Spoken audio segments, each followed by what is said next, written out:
Welcome everybody to Good Movies Podcast. With me, as always, is Kenny and Mr. Dan. We'll have a few more people showing up this evening, hopefully. I guess this week, I don't know. How's everybody been doing this week? Good. And you guys been Doing watching well. movies and stuff? Yep. I watched one movie this week. I'm keeping up with you guys. Yeah.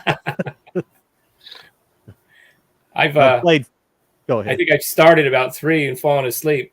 Did you really? Yeah. Well, one of them, I don't like. What was I thinking? It's a 2-hour. I think it's like 2 hours and 15 minutes. A Korean movie called Exuma. How's it going, Sydney? It's pretty heavy. I mean, it seems like it's a pretty heavy duty subject matter. So what? Why would I start that late? After 9 o'clock. I'm too old for that. You know what I mean? Like, what was I thinking? And also, we used to stay up till like clocks, and now it's like you're like looking at the clock, and it's like 12 o'clock. I don't know if I can start another movie. Yeah. I used to stay up till the sun was coming up. Sometimes on the weekends. Me too. Yeah. we used to do, especially like when we went to like West Coast or something like that. West Coast Video. We'd rent a stack of them on Friday and Saturday nights, and we'd stay up all night. Drinking like orange soda, eating pizza, Mountain Dew, And now it's like last night, I swear I got done the Once Upon in China 1 that was on Max. And I'm like, 12:08. I don't know, man. Because I was going to just go again. And I was sitting there and I'm like looking at my thing of water. I'm like, I don't know. It's like, well, I got to go to the bathroom. Well, bedtime. Yep. Yeah. Yeah, wintertime's more my movie watching season. That's hard for me to. I know I'm weird about unless I go to the theater. Now the theater's different about going during the day. That's my favorite time to go to the theater. Is like in the middle of the afternoon or noon or 1 o'clock, something like that. Yeah. But as far as watching movies at home, I have a hard time watching them during the day. I will sometimes, but the last couple of years has been kind of weird. But I've slowed down on my movie watching, and not because I just don't know why. I've had time to do it. That's what's weird. Or I've been off for you think when you work a job, you're like, man, if I just had time, I'd just be watching movies all the time. And then I had kidney failure and I was home all the time and I didn't want to watch movies then. And at the very beginning of when I had it was 2020. So all the theaters shut down, so I couldn't even go to the theater. Mm-hmm. But I was going to the theater as soon as they opened back up quite a bit. Yeah, I'm seeing my son and I are seeing Alien Romulus tomorrow at I think 10:30. Oh, nice. I wanted to see it today, but he's at a video game tournament, so. Gotcha.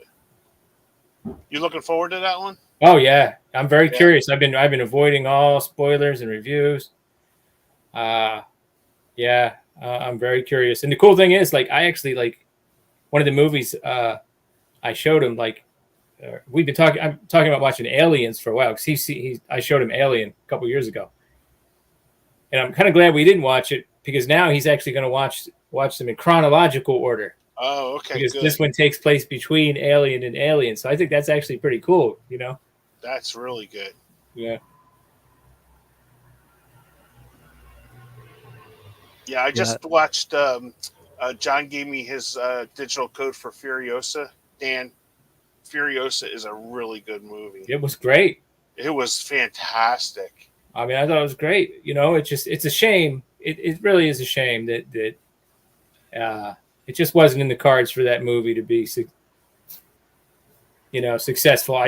People just went into it thinking it was something else. And like initially when they said they were doing the Furiosa movie, I was mildly annoyed because I would have rather had a Mad Max movie. Right. But I got over it. You know what I mean? I got over it in like 10 minutes. You know what I mean? That's what George Miller wanted to make. I was, so. But what I was talking to Sean about this yesterday. I said to him, it seemed like a movie of two halves, sort of like From Dusk Till Dawn. The young girl I thought was fabulous. I could have watched the whole movie with her. And then, Anna Taylor, I don't know her name, Anna Yeah, Taylor I've seen Joy. it. Joy. Okay, yeah. She was great. And I'm thinking to myself, because Sean raved to me about it. He's like, Kenny, wait till you see this movie. So when John gave me a code, I couldn't wait to watch it. I'm like, how the hell did this bomb? How did this find an audience? I mean, was it the marketing? Was it the time that it came out? I just don't understand why this wasn't popular. Well, I think some of it was collateral damage from, like in my video, I said it's in the title. I said it's not a girl boss movie because people were, as soon as it started to not be a hit, people jumped all over it. Oh, that's what you get, another female centric movie, because there's been so many movies where you've had an unstoppable female assassin, and people are just like, here we go again, and they kind of lumped it all together. But I mean, she was an integral part of Fury Road. Yeah. So, and that's what George Miller wanted to do. He wanted to go back and build that world. That's what he's great at. Yeah. I Well, think that's the one problem, of those. Go ahead, John. the problem with because I've been all around those arguments about the the female boss stuff. I agree sometimes, especially when it's just somebody's just given powers, but it doesn't have any character development. They're just like the greatest ever. I can understand that, but the problem is the same people that say that they also like anime, where at least 75% of the characters are strong female characters. Right. Yeah. Or and or they also Yeah. watch Matt Damon kick everybody's butt. Yeah. Knowing that he's how tall is he? 5'8". He's 5. yeah. He's 5'8". I mean, I've even seen some people say they couldn't take him seriously because they know that he's short. I'm going to the movies to have fun. All those guys were short. Humphrey Bogart was short. All those old guys were short. I don't have any problem with that. Cagney was like one of the biggest badasses, and he was 5'5". Yeah, he's tiny. So you're already suspending your belief. So if, like John said, if it's a well-developed character, then I don't have a problem with. Where I think where some people, where I would draw the line was apparently the second remake of Black Christmas. They were basically crapping on men in the movie. You know what I mean? That's where you don't need to do that. I don't like that. Yeah. Well, there's been some example. Some of the Marvel stuff's just been blatantly, because you had all the character development with Iron Man and Captain Marvel and stuff, or not Captain. No, Captain Marvel was one of the problems. She was just given her powers and for really no reason, and she was just the best from the beginning. He was one of the problems, but this movie I didn't really have a problem with that because she kind of takes her hits. It starts out you think it's going to be like that, but then it's not. Mm-hmm. My only problem with it was the fact that I didn't feel her motivation to really get back the revenge pop, because they didn't really establish that was her mother too well. I mean, it's kind of implied, but it didn't really establish that part, and I just didn't feel the motivation throughout the movie to really seek revenge. Right. It was really, but other than that, it was what I kind of liked during the summer, just kind of a big blockbuster with a lot of special effects and stuff like that. That's the and then you also had really good male characters too. Jack, that was a good character. Mm-hmm. Yeah. I mean, we'll get to your question here in a minute, but we're talking about other things. Yeah. A spin-off I would love to see a Jack spin-off. I don't know about a 2.5 hour long movie. I'm just saying hypothetically, if it was a show, I would, 45 minutes of more of Jack, that would be like interesting, What's up, Kenny? Jim. What's up, Jim?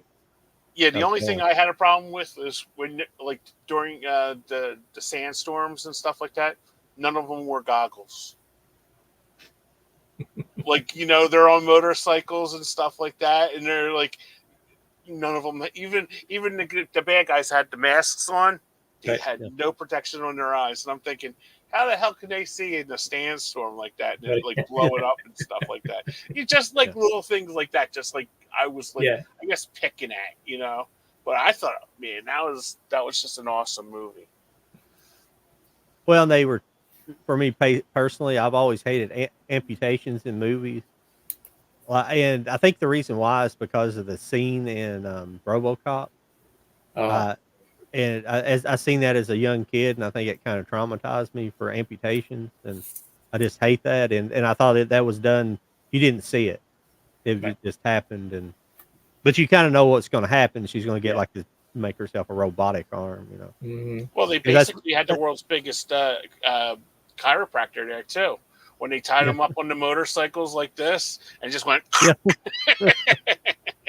Yeah. But yeah, I mean, other than that, it was pretty good.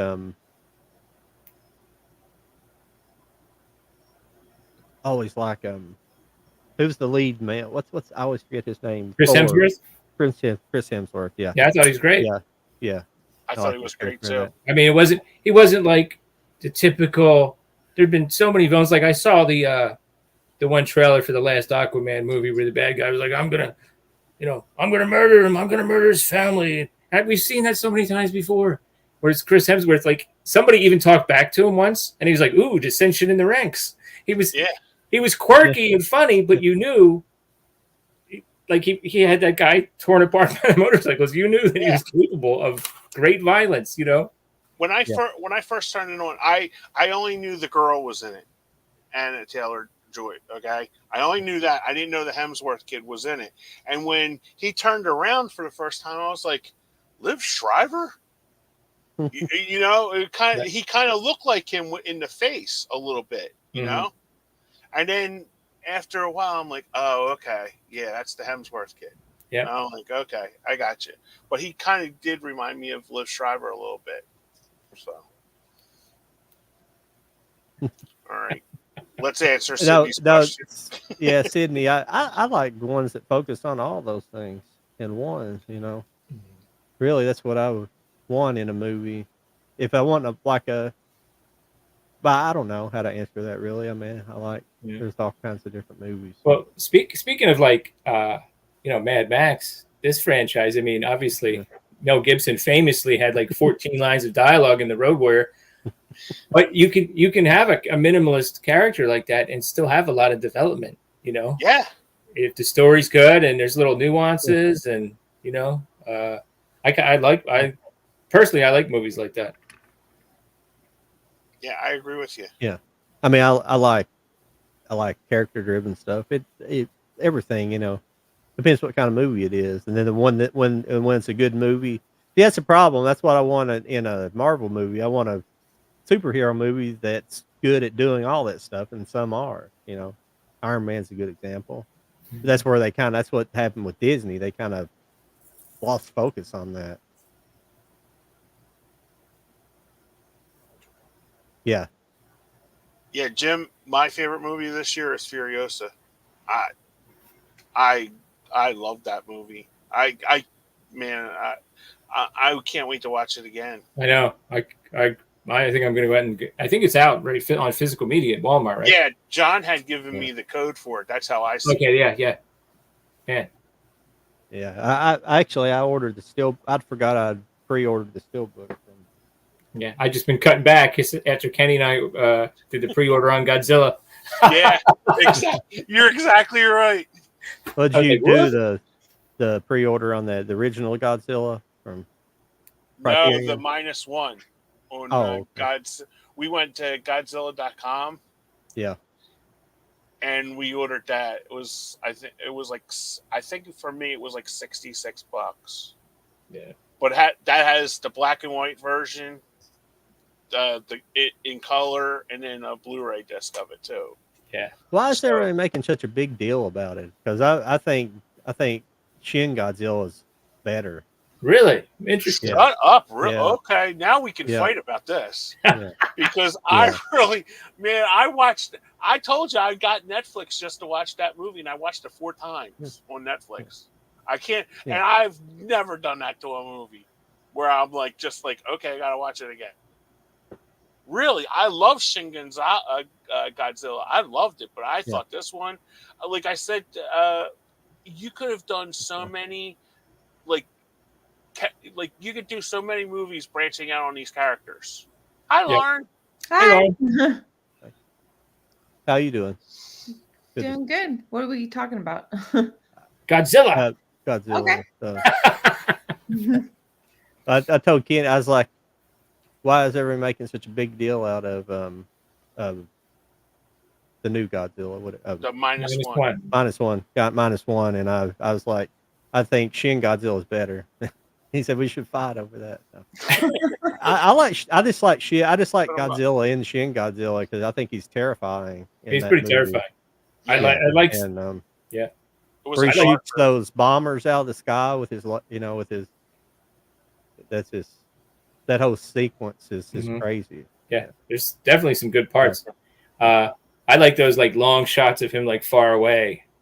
Yeah. In the old movies they never had a shot like that. Yeah.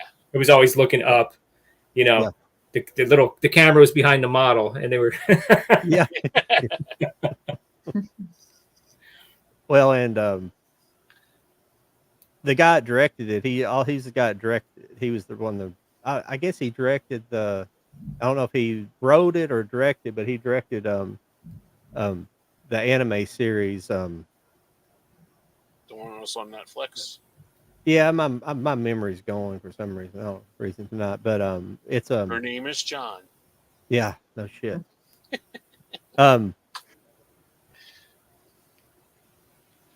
Well, fuck. God, I'm an idiot tonight.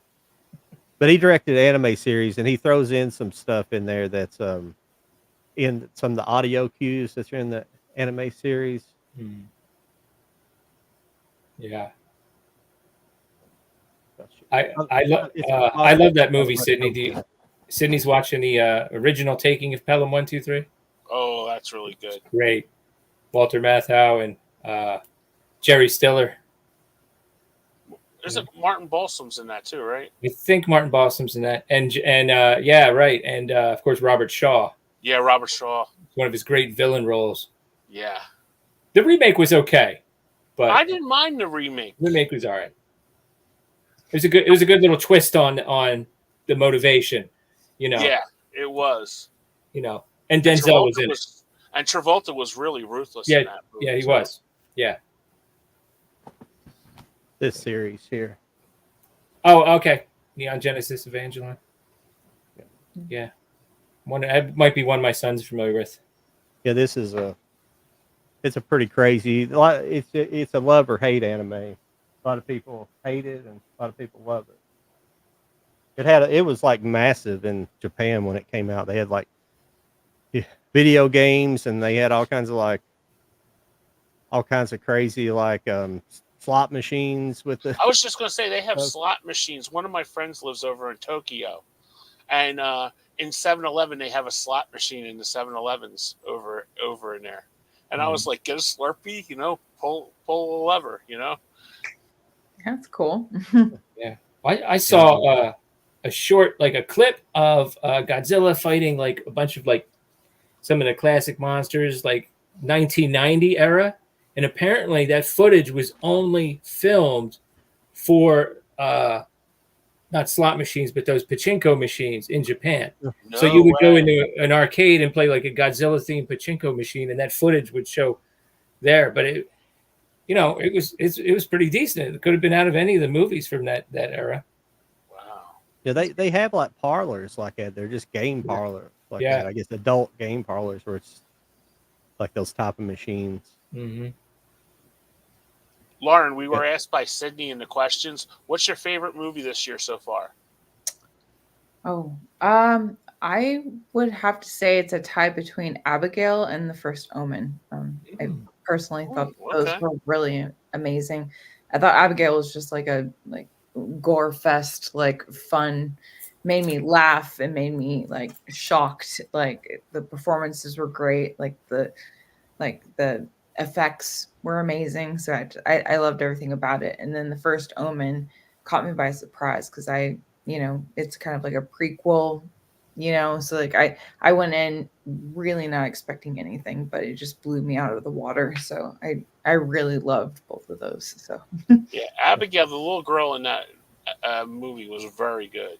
She was such a great little actress. I not that I expected less out of her, but like she just gave it her all. So that was a big role for a little girl too. Yeah. Do that.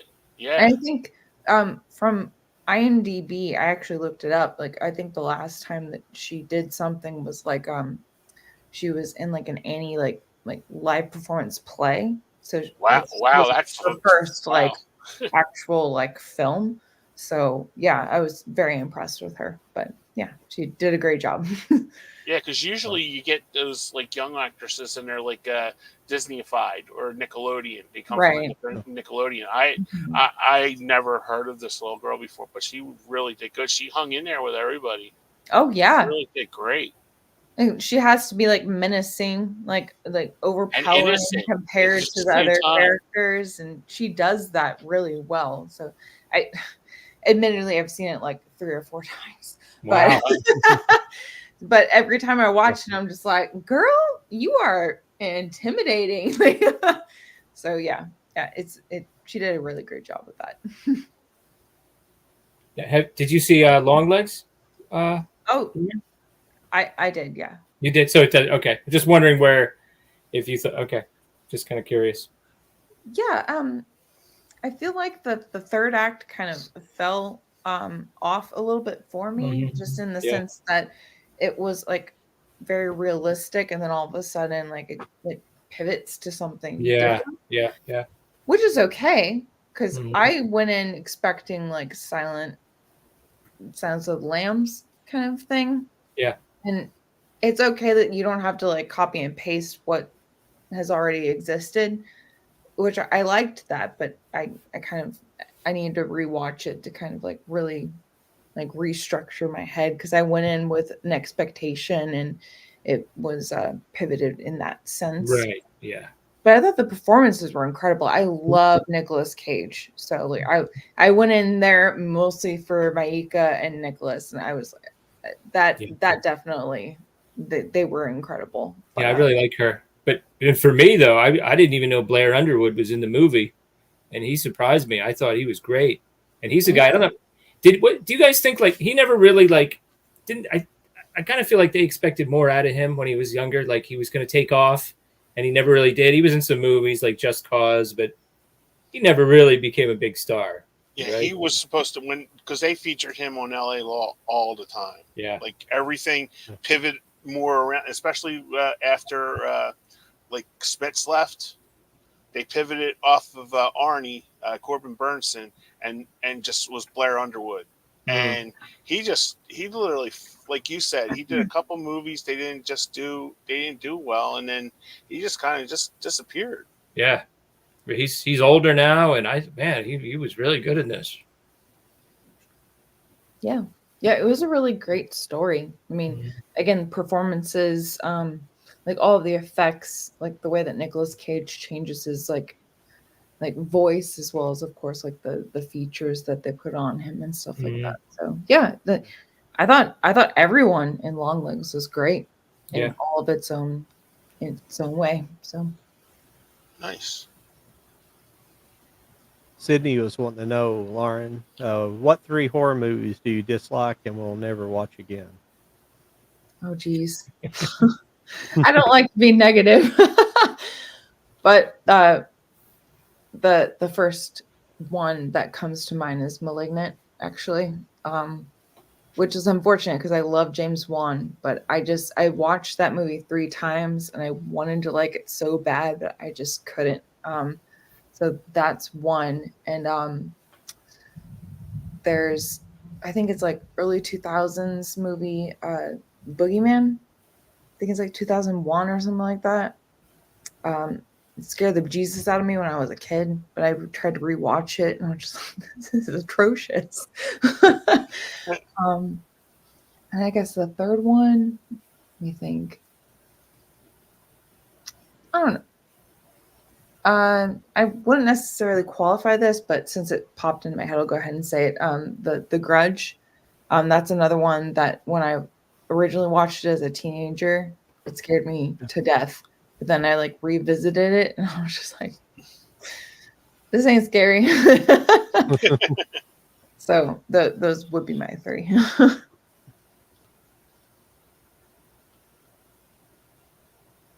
unfortunately, I haven't got to watch a lot of movies this year, so I would just say Dune Part 2 has probably been my favorite.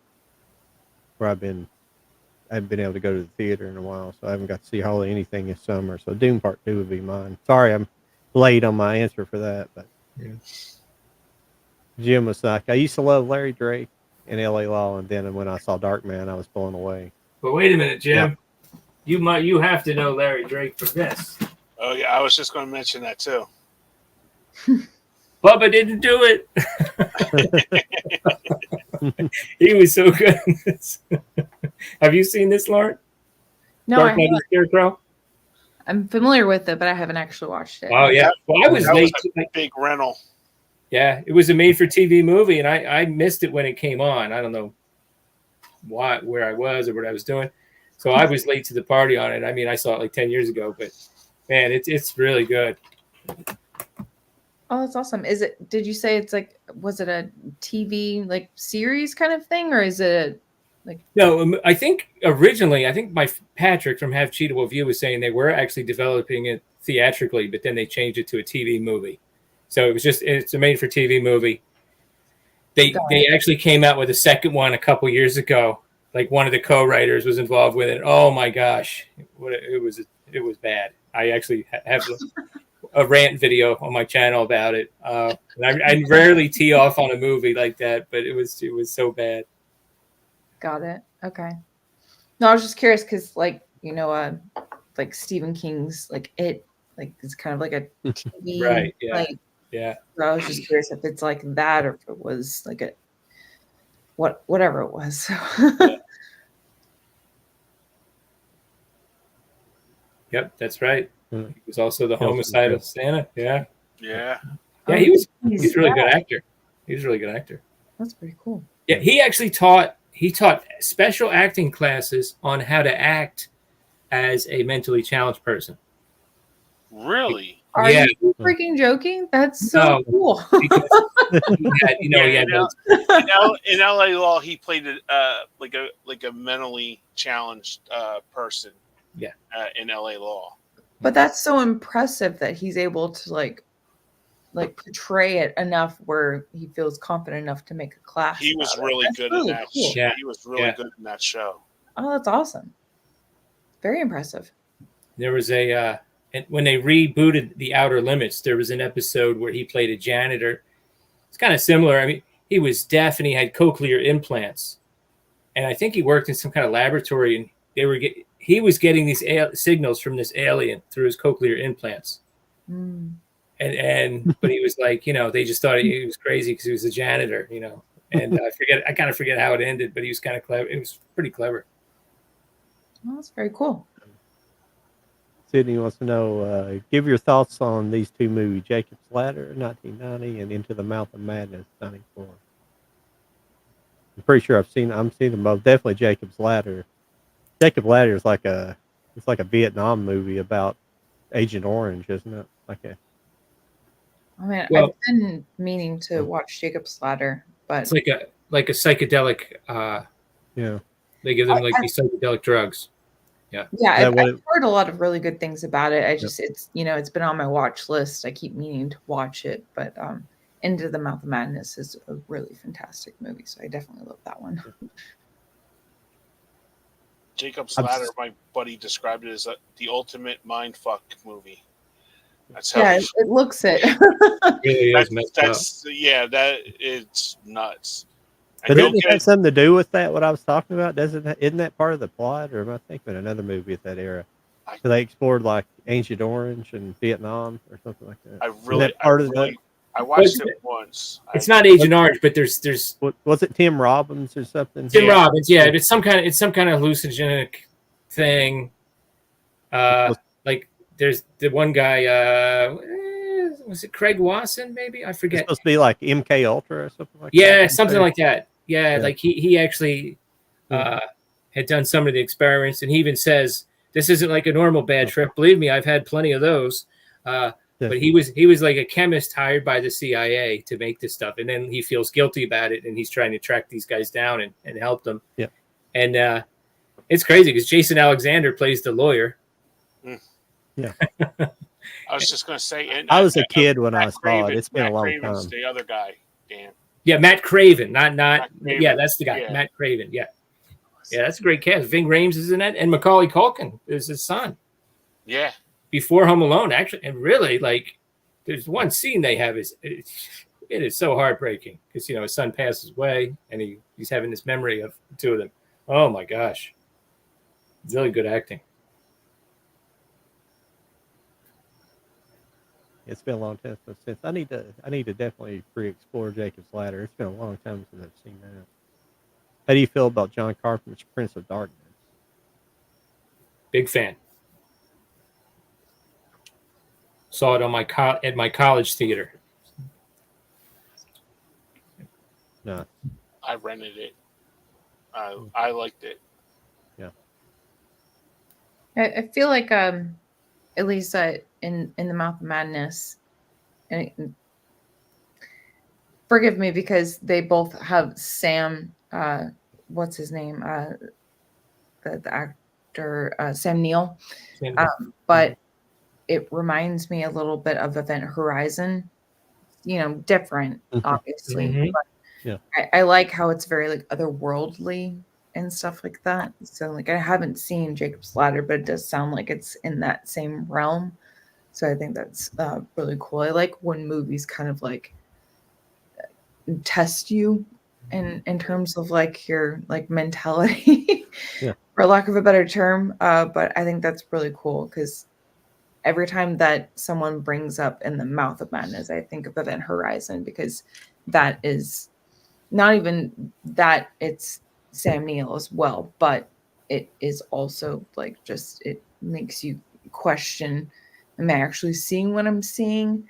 Like, am I like unstable? Like, and Yeah. I thought that was a really cool thing about In the Mouth of Madness. So I just wanted to throw that in there. Yeah. I've been meaning to rewatch that. I saw it in the theater, but I've been fuzzy on that one for years. Oh yeah. Yeah, I definitely need to rewatch that. For whatever reason, Prince of Darkness. I think I've only seen it like twice, but it's like that really made more of an impression on me. Oh yeah, Prince of Darkness is great. Yeah, I've been late to the party in a couple of those movies, but so yeah, like I watched them maybe like about 3 or 4 years ago, and I really liked them enough to like rewatch them, so they're fresh enough in my mind where like it was a first watch and then a recent watch. So like when I think about it, I'm like, oh yeah, I can exactly tell you what scene is happening. But yeah, so I can appreciate that. But yeah, Prince of Venice and like all of that, like yeah, very very impactful. So Lauren, we were talking about this earlier. Now, can you plot on through the night watching movies? the what? Because can you just like watch movies on through the night? Because me and Dan are at a certain age right now where it's like, well, 12:08, time to turn off the TV, kind of thing. Because the other night, I had that the other night when I was watching a movie, and it was 12:08, and I'm like, oh, do I want to watch another one or not? Oh no, it's too late. Can you like plow through the night and watch movies all night? I am a bit of a night owl, so if I actually wanted to, I try to tell myself, stop, you need sleep. But if I wanted to, I could absolutely do so. Okay, good for you. Youth. But yeah.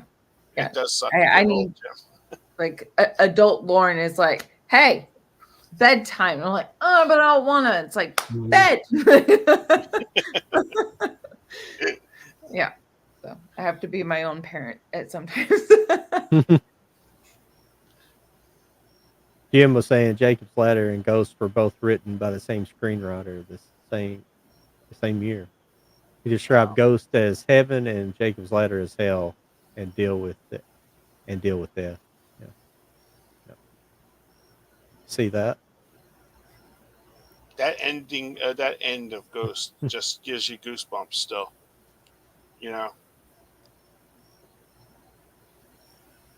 Because I remember that was the catchphrase. Remember that, Dan? Ditto. Yeah. They had shirts made of it, cards. Yeah. Yeah. That was like huge. Was it? Did it? It was nominated for Best Picture. Did it win? I forget. No, a little movie called Dances with the Wolves. Oh, same year. Okay, yeah. Yeah, that was like a hell of a year for movies. You had Dances with the Wolves, Goodfellas, Ghost. Mhm. I think Field of Dreams was that year too. If I'm not Wow, mistaken. Costner had 2 movies the same year. Wow, I that's big. think so. Yeah, I might be wrong in the years. Oh, Jim says that's the year that Goodfellas came out. Goodfellas should have won. Yeah, Yeah, Jim's right. I do remember like Demi Moore constantly crying throughout that whole movie. yeah. She had the one teardrop. The girls were trying to do the one teardrop thing when it like streamed off down her face and stuff like that. Yeah, that was a hell of a movie.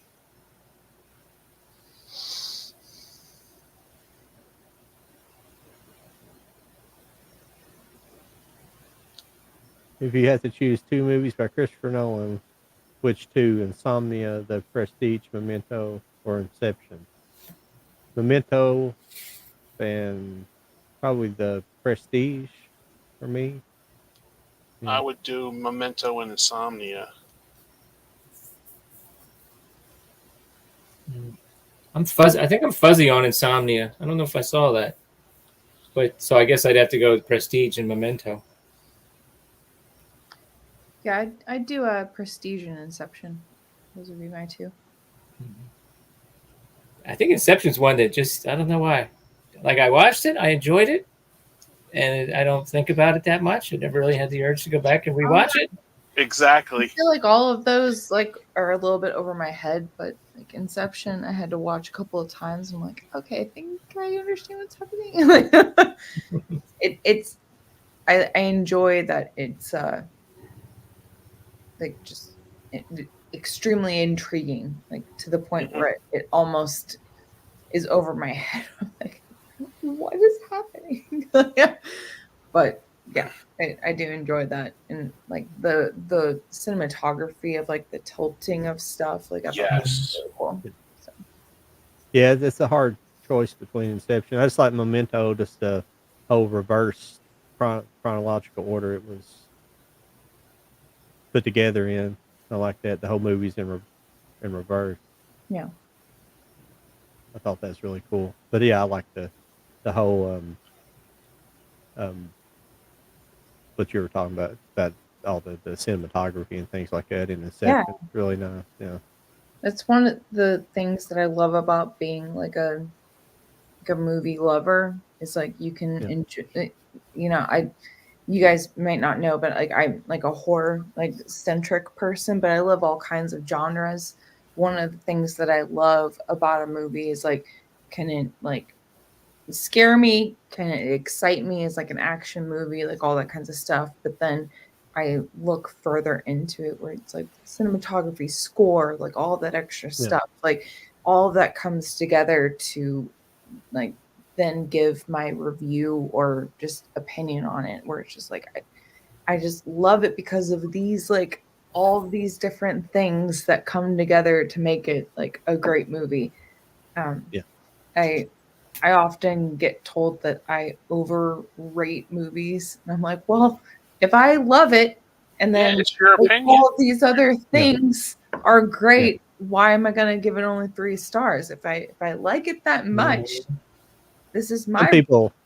A lot of people don't pay attention to that stuff. You go do your review. Like this is mine. Right. But yeah, so I think that that's a really great thing to like kind of put together when it comes to loving a movie or just reviewing it in general. Where it's like, oh, I thought that the story was kind of bland, but the score was freaking awesome. Performances were great. So we're trying to like figure out like what stars result in that, if that makes sense. Now, Lauren, you said you're horror centric. Is there like a certain I'm new to the horror stuff? Okay, actually, Mr. Dan got me watching the Hammer horror. You know, okay, Okay, so I started with that, and then I didn't know there was I think it's slasher horror, um, uh, all different kinds of like horror movies. I always thought there was like only one. Like I knew that the Friday the 13th is slasher, right? Yeah. Okay, Freddy Krueger is psychological. Yeah, Nightmare on Elm Street, which is Freddy, Halloween. Yeah, there are some like classic slashers, and then Hammer is definitely like kind of a newer, but it is still slasher. So that's interesting that you started off with that one. Yeah.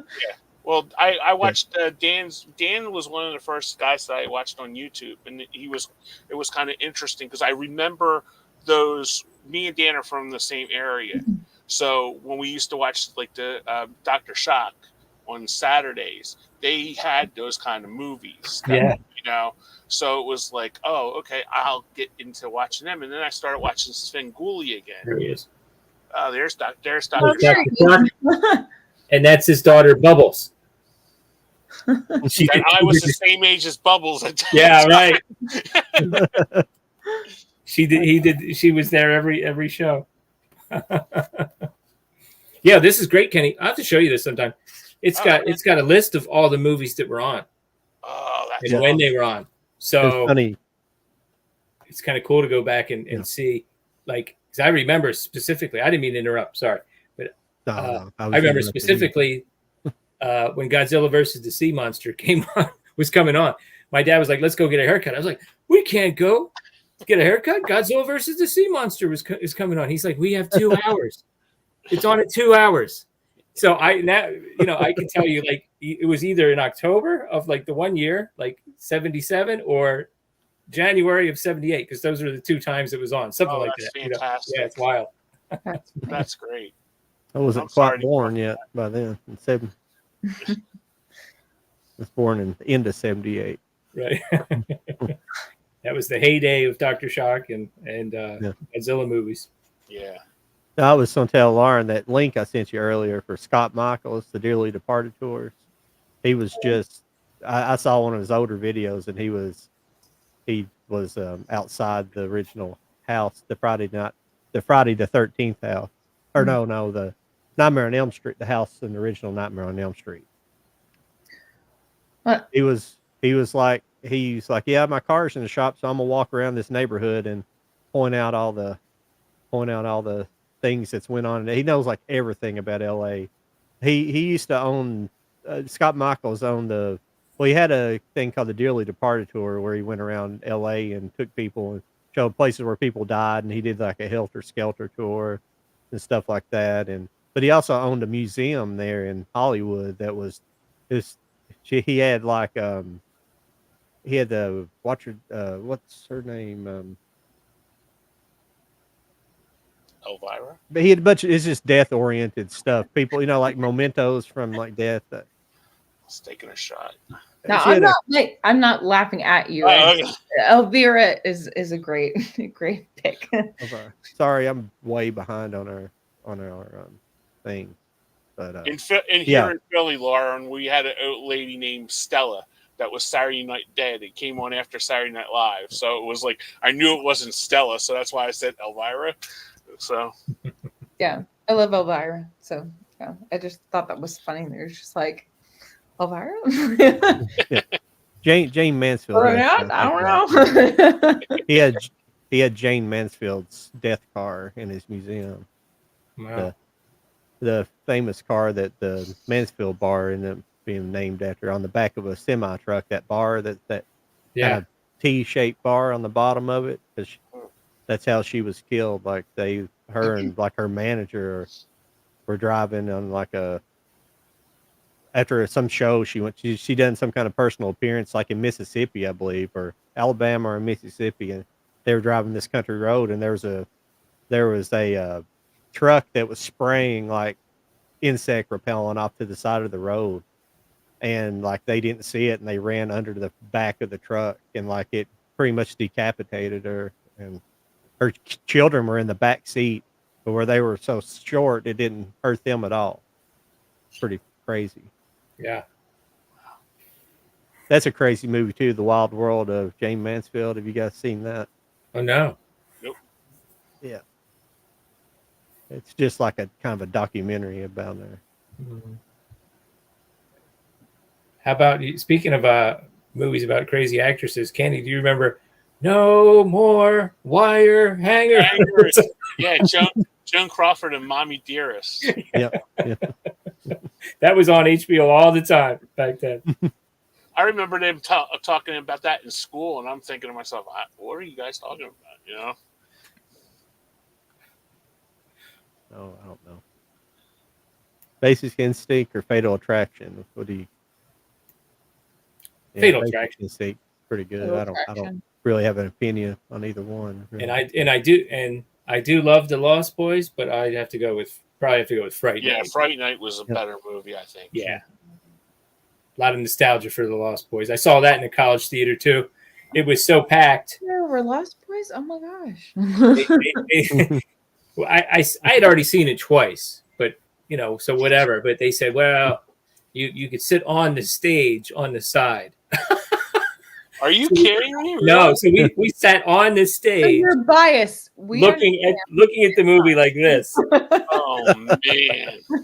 Like I said, I had already seen it like a couple of times, so it wasn't a big deal. But No, I'm just teasing.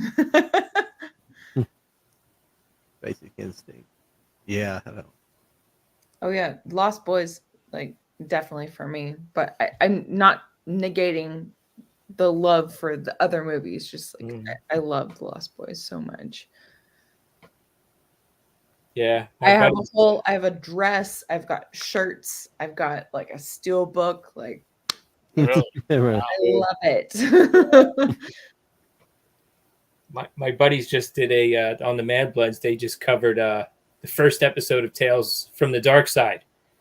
So the grandpa from the Lost Boys, Bernard Hughes, he's in that. The first one, he's a curmudgeonly guy who invites kids into his house on Halloween, and they have to find their parents' IOUs because everybody in the town owes him money. But he's got all these like contraptions hooked up and animatronics, and he scares them out. And he was really good. Awesome.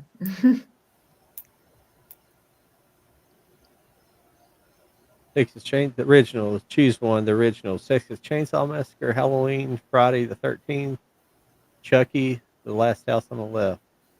I say that for me, the Texas Chainsaw Massacre though. First one's I very would go good. with The Last House on the Left. Really? Yeah, I like that movie a lot, and even the remake is really good too. With the father from Raising Hope. Oh yeah.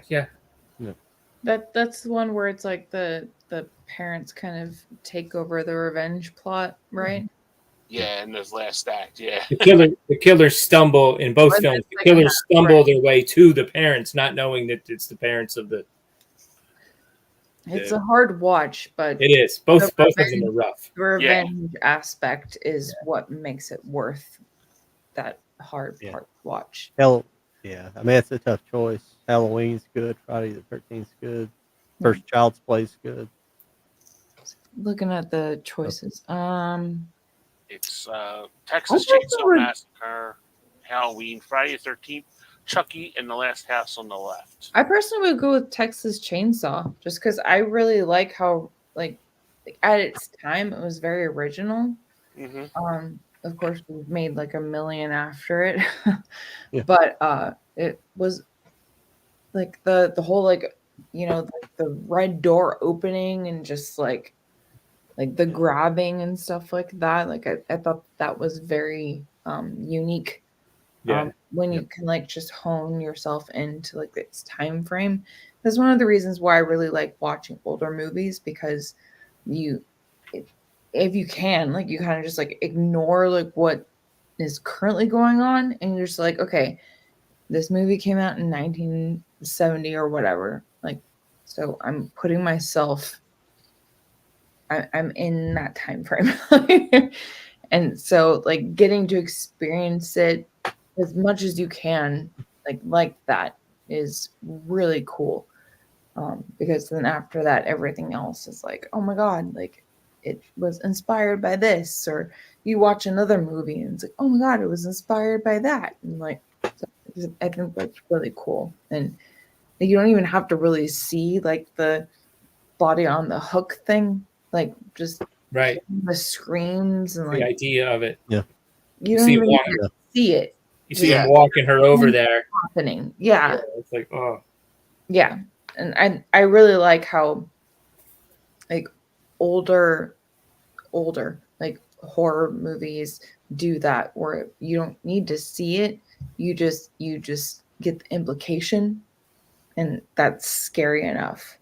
Whereas it doesn't even need to be R-rated so that I can see the blood and the guts or whatever. Like just hearing the screams and seeing the implication is enough. And I'm just like, oh my god, she's impaled. So Hey, you're talking about that George C. Scott one with the rocking chair. yeah. Just the implications of the ball running down the step, hopping down the steps. Yeah. and that's enough for me. yeah, that was a creepy one. When I saw that when I was a kid, I was like genuinely creeped out by that. But like when I first saw Leatherface, first time I watched Texas Chainsaw, that was almost like shocking to me. Like the hammer, Yeah. drags him in, slams the metal door. I was like, what? I had never seen anything like that before. Yeah. Or if I may, like even so much as like Psycho, the original black and white Psycho, like you don't see what happens like in the stabbing shower scene. You see like some images and stuff, but you don't actually see what actually happens. And I think that is a very creative way of like cultivating like horror or fear without actually showing like too much. And I think that is something that in a lot of ways, not every horror movie, but I feel like in a lot of ways horror movies like want to either show you too much or they don't show you enough. Whereas I felt like that was a good amount of like not showing too much, but also not showing too much, if that makes sense. It's like it's right there in the sweet middle ground. There's not really a massacre to speak of. I mean, there's some few dead people, but and you got like one person, only one person gets killed with a chainsaw. But There's a person that no longer is alive, but like, did we actually get to see like the No, we just heard it and it was like, oh god, and then we see the aftermath. I think that's kind of almost more impactful than watching it. Yeah. I don't know. Like I feel like a lot of horror movies want to show you, or at least lately, they want to show you everything. So I feel like the movies that want to like show you some, but not everything, I think that is a reflection of like previous horror movies where they just kind of like show you a little bit, but not everything, and kind of like leave it up to your imagination kind of thing. Yeah. I haven't seen that movie, Jim. Jim, has anyone seen Mom and Dad with Nicolas Cage and Selma Blair? Oh yeah, I have. Great. Haven't seen it. It is absurd. In the best way. It's a lot of fun. he comes out with so many movies. I miss some of them. I love Nicolas Cage so much. Mm-hmm. You just tell me his name and I'll watch it. Okay, Lauren, he's doing the John Madden story. Kid you not, it just came out a couple hours ago that he's really? He's doing the football coach Madden, John Madden. I'm not a football person. I'll watch it though. They're going to get a movie out of that? Yeah, I swear they're doing a because I was going to forward it to you guys and I got sidetracked with something. So I tried to keep you guys up to date with everything because doing ups, and if you're a fan of Great White, the lead singer of Great White passed away too. Oh, Jack Russell. Yeah. I still have yet to watch Peg, Nicolas Cage's. I think it was like last year, right? Okay. It's gonna make me cry It's like one of those movies where you're just like, that's gonna make me cry. I'll wait on it, and then like years go by. I'm like, I'm gonna watch it. Yeah. I'm just not prepared to cry. Yeah, he does crank him out, Nicolas Cage. He's doing so great though. That's why I brought it up, because I think that It seems like Yeah. he was it was a while there where it's like he wasn't would make around for a while, and all of a sudden he's pumping. yeah, things where he out. would make like 6 movies and one of them would be pretty good, and you know, you had like the serious good roles, and then you had the psycho good roles, but then you had 3 or 4 other movies where he's kind of a psycho, and it was like it was, you know. Yeah, I love that he's very diverse too, because like if you guys are familiar with the movie Mandy, he's very serious in that one. Yeah. And then in a Color Out of Space, which I believe was like a year after, he was like serious, but at the same time he was yelling at his kid. He's like, "They're alpacas." It's like, okay, they're alpacas. Why are you yelling at me? And then he's serious again, and then just like I love his diversity. And then I just lost the term, the title. I like knowing. Yeah. That's underrated. Yeah. Rainfield, is that what I'm trying to? Renfield. Yeah. Renfield. Yeah. Yeah. I absolutely loved his performance in that. Like when he like crashes on the like support group and he does like the I love it so much. He's so great, so versatile. I think that he is one of the best actors out there, and very underrated because he went through like the slopes, but I think that he's absolutely amazing. So I will vouch for him forevermore. Wasn't he one of those guys that got ripped off by his manager or something? Didn't he lose a lot of money at one time and kind of had to make a comeback? I might be incorrect about that. I seemed like know he was he one of went those through guys. something. I don't know the specifics. He either like went through like rehab or like something financially happened, but yeah, there was something that happened that made him dip, but then he came back, which is pretty cool. Yeah, Halloween did come out a little bit before Unsolved Mysteries. Yeah. But it's got that kind of minimalist score. Yeah.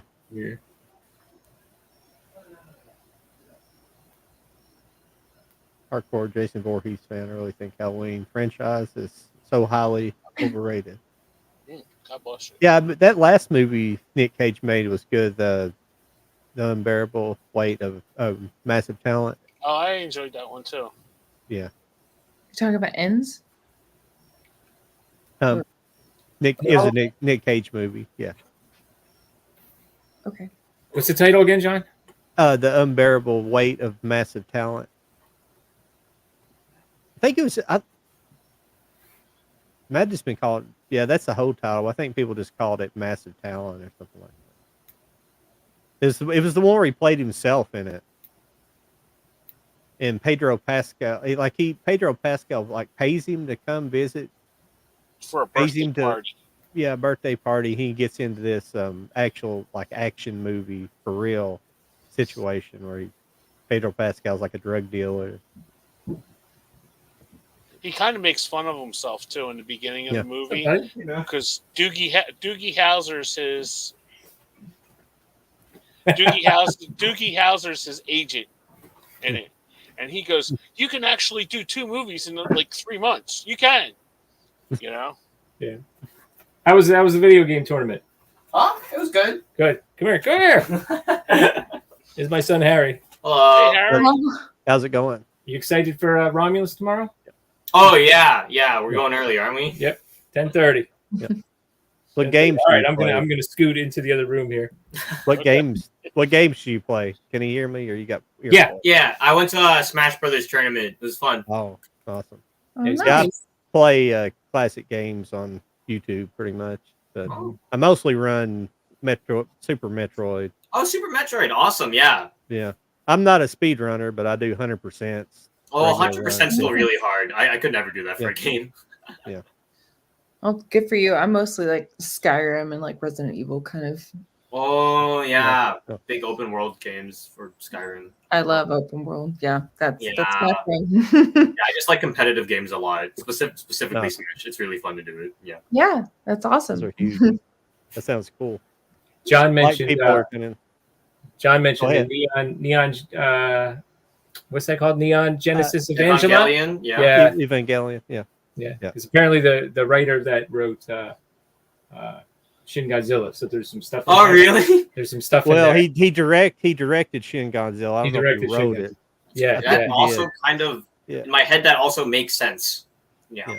Yeah. Well, if you listen, you know the siren that's always going off in Evangelion, where they're like whenever there's like a monster, when one of the angels are coming, Mhm. that siren goes off in Shin Godzilla too when Godzilla's coming. Yeah, so there's some Yeah, you might audio like it, cues. Evangelion. Yeah, no, Yeah. Yeah. There's a bunch of your animes I've been meaning to get to. Yeah, Evangelion, I think, is up your alley. Yeah. I haven't actually watched Yeah. I haven't watched it myself. I've been like holding it off for a while, but it's really famous. It's very popular. I definitely know of it a lot. Yeah, there's all kinds of crazy stuff about it. How there's Yeah. like different I guess timelines they call it, and Mm. like they say, well, there's video games that have different timelines, and then the Yeah. television series was in one timeline, and then they made this revised series called they're like Evangelion like 1.11. Yeah, that 2.2, 3.0 plus like yeah. and it's supposedly a different timeline because the water and some of the scenes are a different color. Mm. It's crazy. Oh, yeah. I know the movies like I don't know if they're like done for good, Yeah. but I heard they ended like pretty recently. I remember the last movies came out. It's All right, buddy. interesting stuff. All right, well, All right. see you, buddy. Yeah. Oh, that was nice. That was a nice appearance, Dan. Yeah, we did. My friend who's no longer he doesn't really do YouTube anymore. It's one of the first guys that invited me to a stream. I said something about anime, and then like a week later, me and Harry were on his show, and Harry did 90% of the talking. Cool. It's good that he's informed like that. Yeah, he's on top of it. Yeah.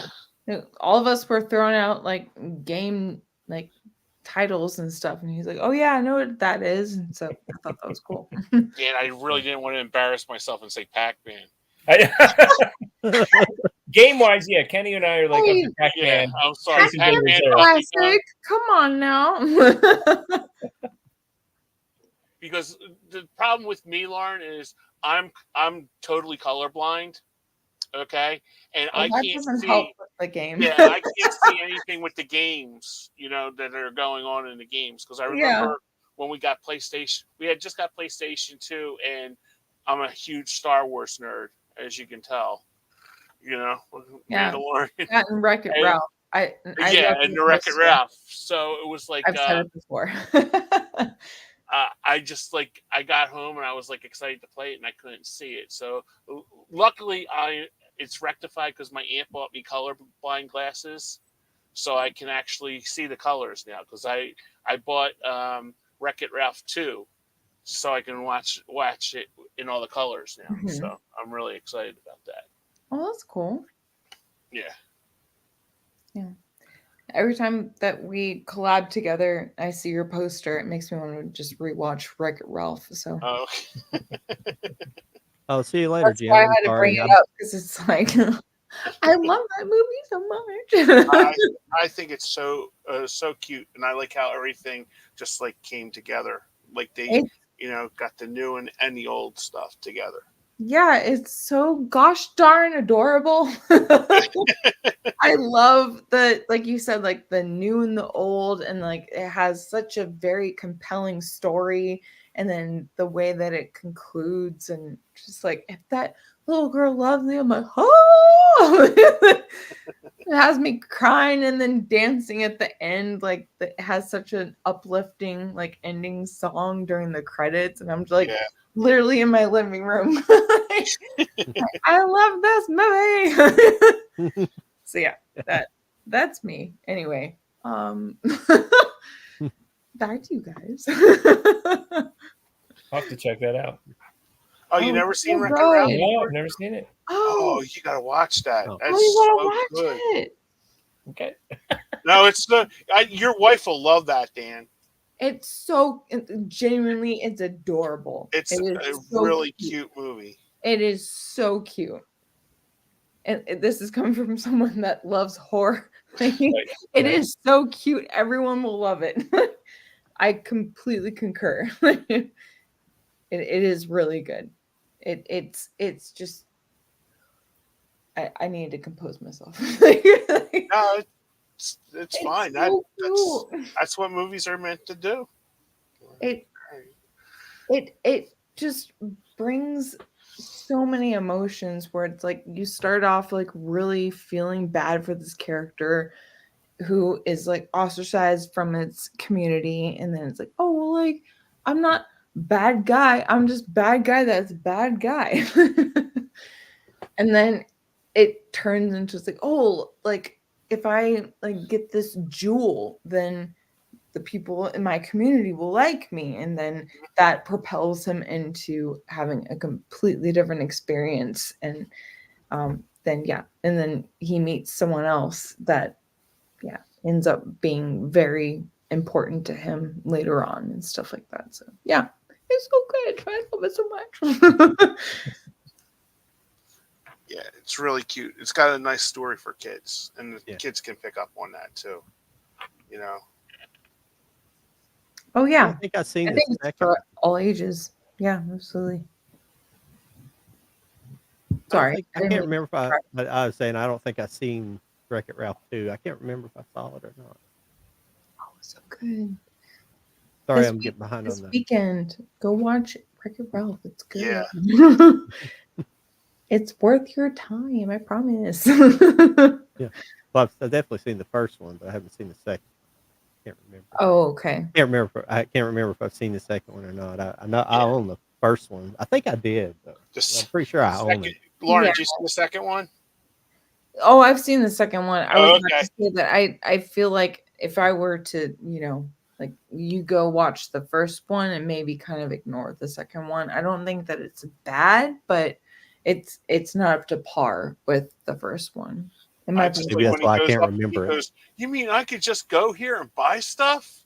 When he's talking about eBay, eBay, and he goes, "They're trying the steering wheel at the arcade on the old game broke, Yeah. so they go to eBay to go get a new steering wheel for it." And the guy Mhm. goes, "That'll be $46,000, sir." He goes, "I don't have that." He goes, You "Well, do you have a what? credit card?" You should have told me that before I put my hands on the steering wheel, sir. I am paying that. I don't have it. What do you want from me? Like, yeah, but I feel like the whole like dystopian, like a bunch of like apps, like world thing was almost too close to home, where I felt like the the first one with like the arcades and stuff, like I felt like that really hit the nostalgic button for me. Whereas the second one, I felt like they were trying to like Well, I thought it was kind of cool though when he had the guys from that plant the ads on top. Yeah. That were like outside, and they're like, "Here, take this one. Hey, take this one." Yeah. And they would turn in all different kinds of people and stuff like that. Yeah. Yeah. That is cute. Like, I'm not saying that I'm just completely erasing it. I just think that of the two, the first. The first one was superior, but the second one had funny moments too. Oh yeah, absolutely. Yeah. I'm not saying that it doesn't. So yeah, but yeah, it was fun and had its moments. I don't think that it was. I watch the first Wreck-It Ralph from like beginning to end, and it's just perfection. Whereas I watched the second one, and I'm like, okay, that's ha ha ha. Oh, it's not that funny. Oh ha ha. And like, so I have my moments where I don't think it's very funny, but it still is very good. So. Yeah, that might be one of the saddest stories I've ever heard about Matthew Perry. haven't kept up with it. I don't know exactly what their involvement was. I've just seen the No, headlines, but I they haven't. all admitted, John. This just hit to like about an Yeah, hour ago. They all yeah, admitted to it. They basically his like live-in assistant was like yeah. injecting him with the high what I K Ketamine. Ketamine. ketamine. Sorry, Yeah, yeah. yeah. So he wasn't even a licensed physician or anything. And in the article, Overdosing him. yeah, they were basically stealing money from him Mm, because I think they said they stole over $55,000 from him, and that amount of ketamine would only cost like $12, yeah, and that's crazy. they were just doping him up, and it's a shame because he had hired, and I had seen, I forget when he was promoting his book, he had like really came out with his assistant and saying, "Hey, my assistant's like really keeping me and keeping me in order and all this stuff," and that's really heartbreaking. Wow.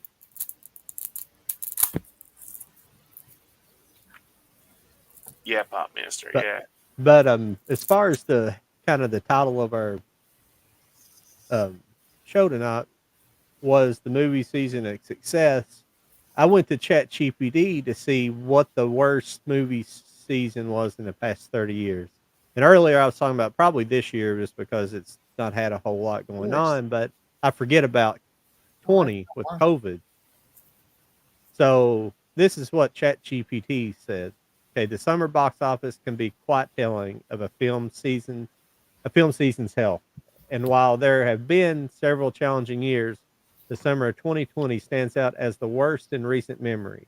The COVID-19 pandemic severely impacted the film industry that year, with many theaters closed for operating at limited capacities and numerous movie releases postponed or canceled.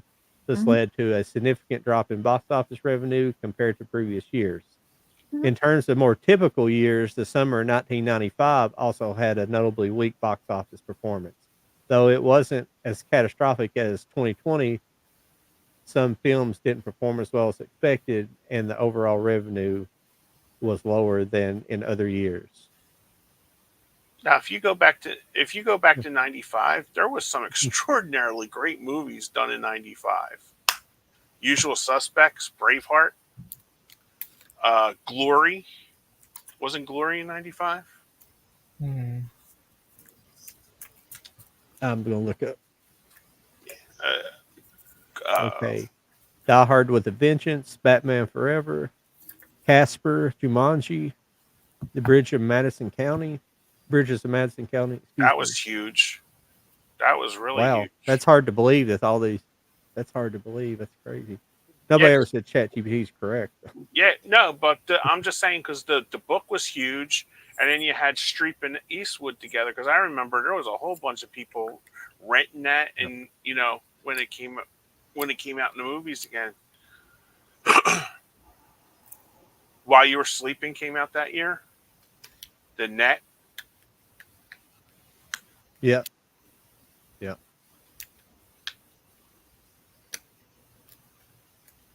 I like all Well, three of those movies. I guess they've been several movies this year. But the thing is something like this is probably going to not factor in inflation. Yeah. I could probably ask it to, but Well, it's not factoring in inflation though. So there was like the whole Miss Rona, and then there was yeah. the writer strike. So I feel like there's a lot of kind of like backlog when it comes to like that kind of stuff. Yeah. I think it feels like maybe this year people are worried about it or talking about it a lot because it's been a few years to adjust since the lockdowns and everything, and the whole paradigm is shifted to streaming, and Oh yeah, you made there's the all those like this movie's gonna be in the theater and streaming at the same time, and then you Oh had yeah. directors getting upset that their movies are going right to streaming. So it's almost like, you know, the going to the movies thing is some people think it's like in jeopardy. Yeah. That, you know, if I may piggyback off of what he just said, because that's a really great point. I feel like that's one of the reasons why I feel like we're not seeing as many like numbers when it comes to like box office and, you know, opening weekend and stuff like that, because people wait to, it's like, oh well, it'll eventually be on a streaming service. Yeah. Like I can't tell you how many people like that I interact with on social media that are just like, oh, I haven't seen that.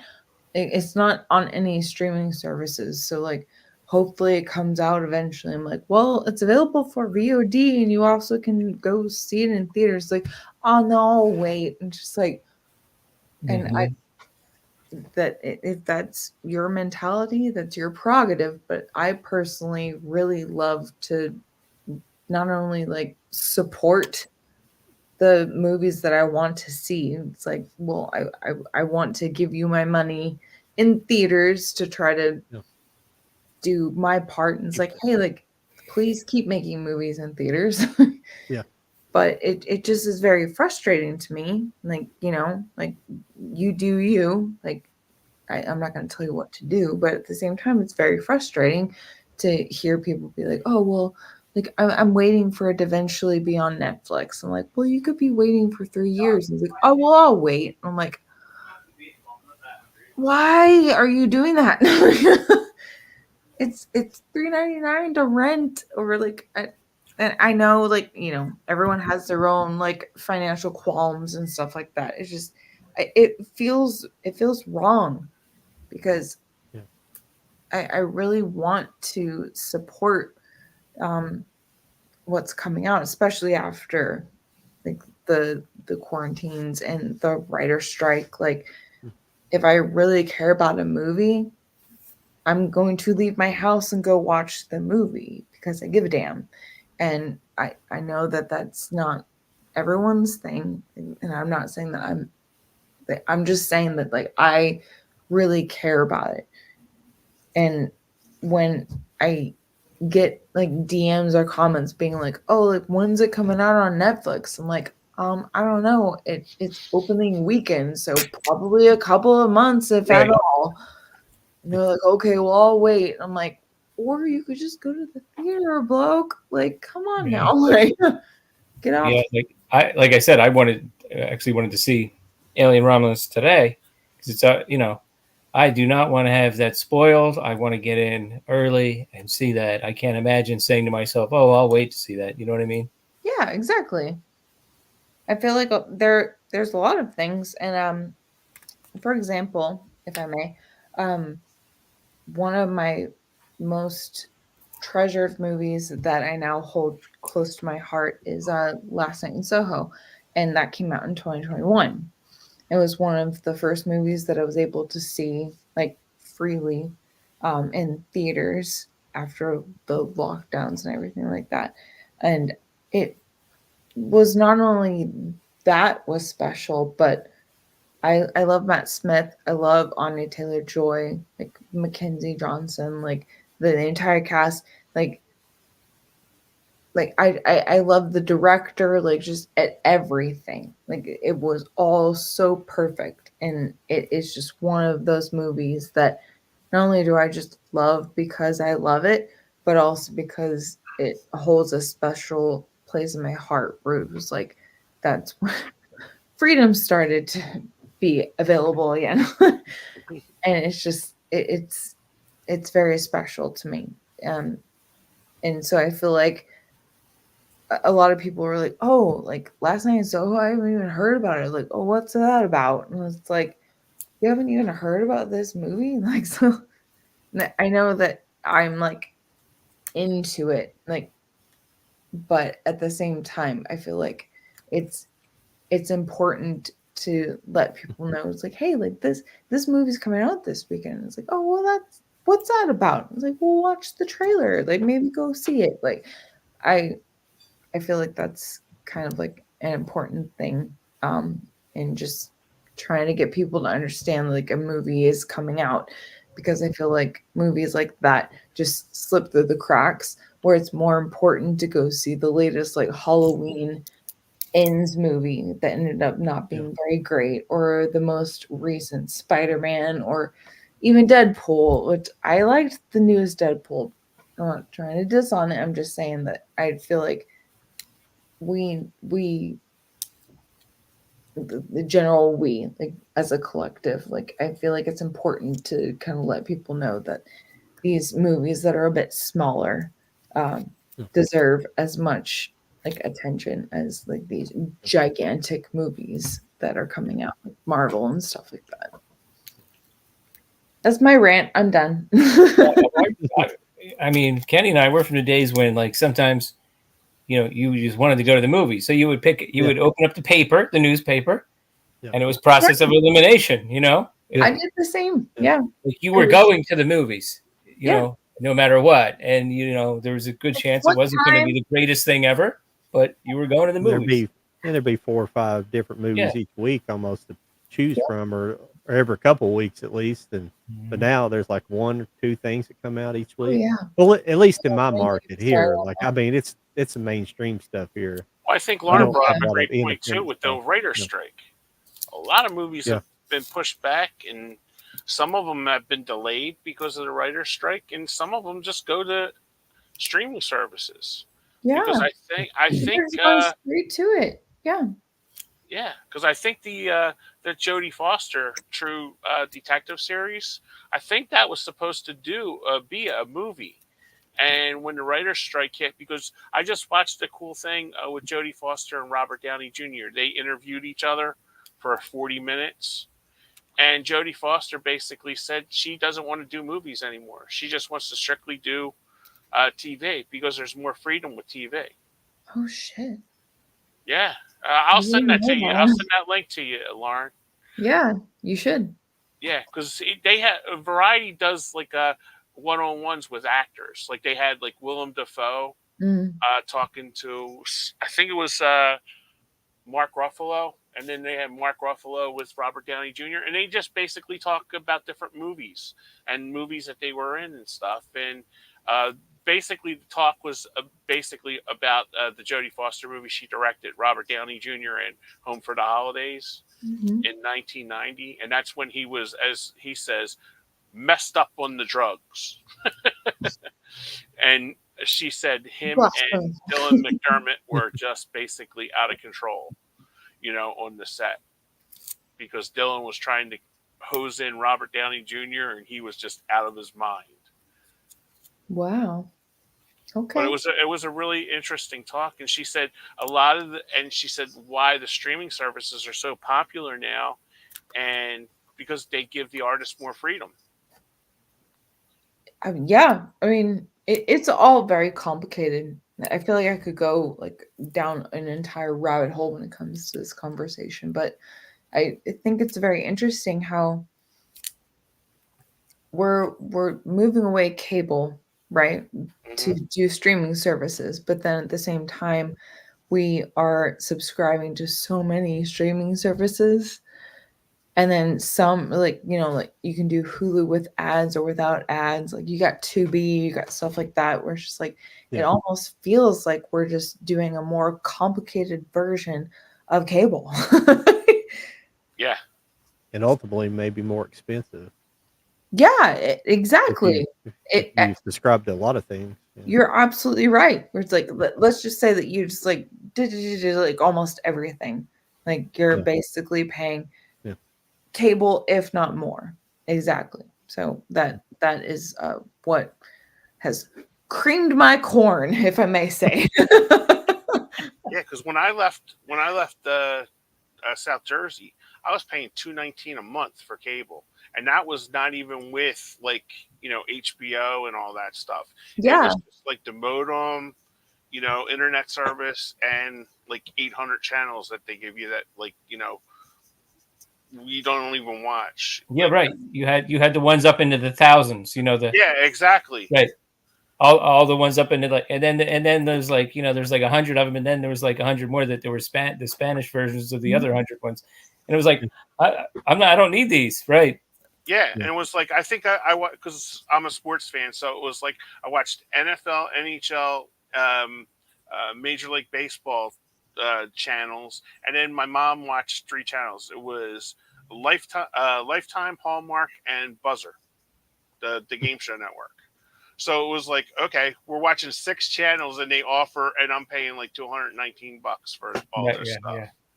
yeah. You know, so it's insane.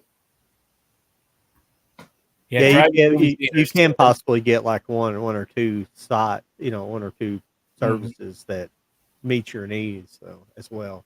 Yeah. But Well, even when you get um, like I told you before, Lauren, I don't think you were here that day.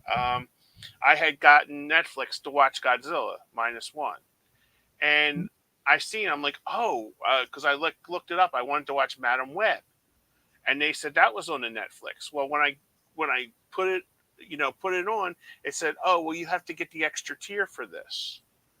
So it was like in order to watch Madam Web, and there was like about like 20 other movies, I had to pay $15.99 instead of $6.99 a month. Well, So, I mean, absolutely. I mean, even to the point where like we used to be able to watch The Office on Netflix. Now it has to be only on Peacock. Right. Like anything that is Disney or Pixar has to be on Disney Plus.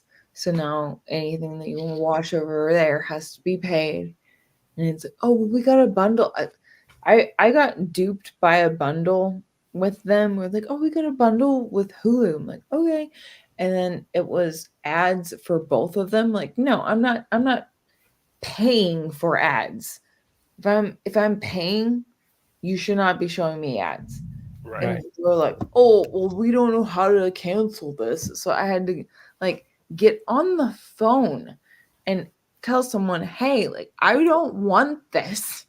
Get me off of it. So it took like How 3 long did hours it out take? of my day to I was going to say, how long did it take you to get a voice on the phone?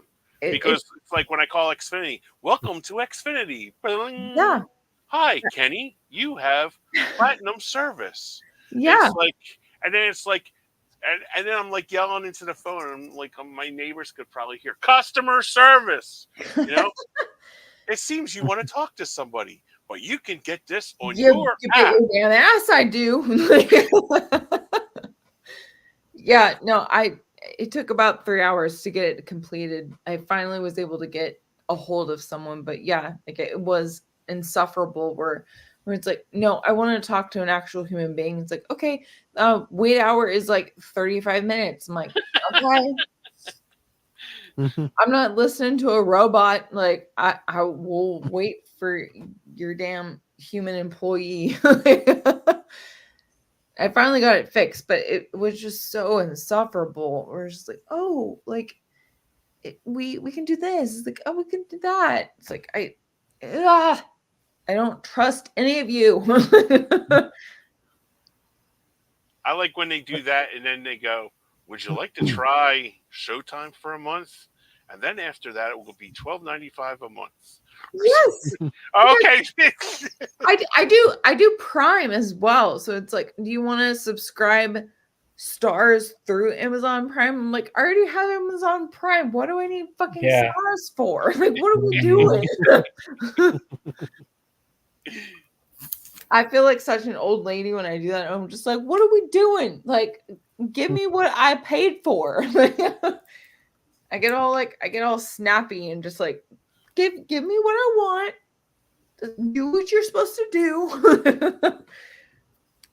I get all sassy, but it's justified because it's like, oh, do you want this show? Oh, well, you have to do the subscription through the subscription you already have. And I'm like, why? Exactly. Why would we be doing this? I already have a subscription. Why do I need a subscription within a subscription within a subscription? This is bonkers. I'll shut up. It's out of control. Well, Hulu's like that. I've unfortunately pay a bunch for Hulu because I've got like the Disney and everything hooked to it, and it's nuts. It's It's like stupid that they're $100. letting it happen. It's Apple Plus, it's Hulu, Yeah. it's Amazon Prime. Like Yeah. those are the big three that I've noticed that they're just like, oh, you want a subscription within a subscription? Like, no, because I'm Yeah. already paying you, so I should Yeah. be getting it. Well, I would like to get Apple Plus because it has the Godzilla movie, that Godzilla series, Dan, with Kurt Russell. Yeah. But I just refuse to pay for another subscription service. Yeah, know? that's I had it for that series. Yep. And it's just I refuse to do it. I mean, the only reason I just bit my tongue because I really wanted to see Godzilla, and we didn't know when the hell that was coming out, if Right. it was coming out, So it was like, if that was the only way to see it, I want to see it on there, Yeah. I think it's worth having Apple Plus or Amazon Prime in the sense of if you really want to see a new movie, like you can do VOD where you like rent it. Mhm. I don't agree where it's like $20 to rent, $25 to own. That's just absurd. But if it's like $5 to rent, go for it. You know what I mean? Yeah, usually like YouTube is like $3.99 to rent, like 14 to own. Oh, okay. Because when I started doing the franchise frenzy videos with a couple other YouTubers, you start watching the franchises one after the other, and some of them I owned, some of them I didn't. So Yeah. I had to, I went over to my daughter's Thank you. place. I forget where I saw Jigsaw, but it was on a streaming service that I didn't have. So, but then there was a couple on there. I had to go to YouTube. Well, Yes, thank you, Pat Master. I'm gonna jump in here. I'm sorry. Thank you for stopping by this evening and leaving your comments. We appreciate it. Yeah, I'm thanks. going to get some dinner. I appreciate it. Awesome. Yeah, Appreciate this panel of rocks. And I wish Pat Master could open up a drive-in. That would be awesome. Yes. Yeah. Yeah, we were talking there, so Yeah. I don't like to interrupt people when they're talking. But we appreciate all your comments. We were reading them all as you're going. Yes. And yes, I do remember VHS.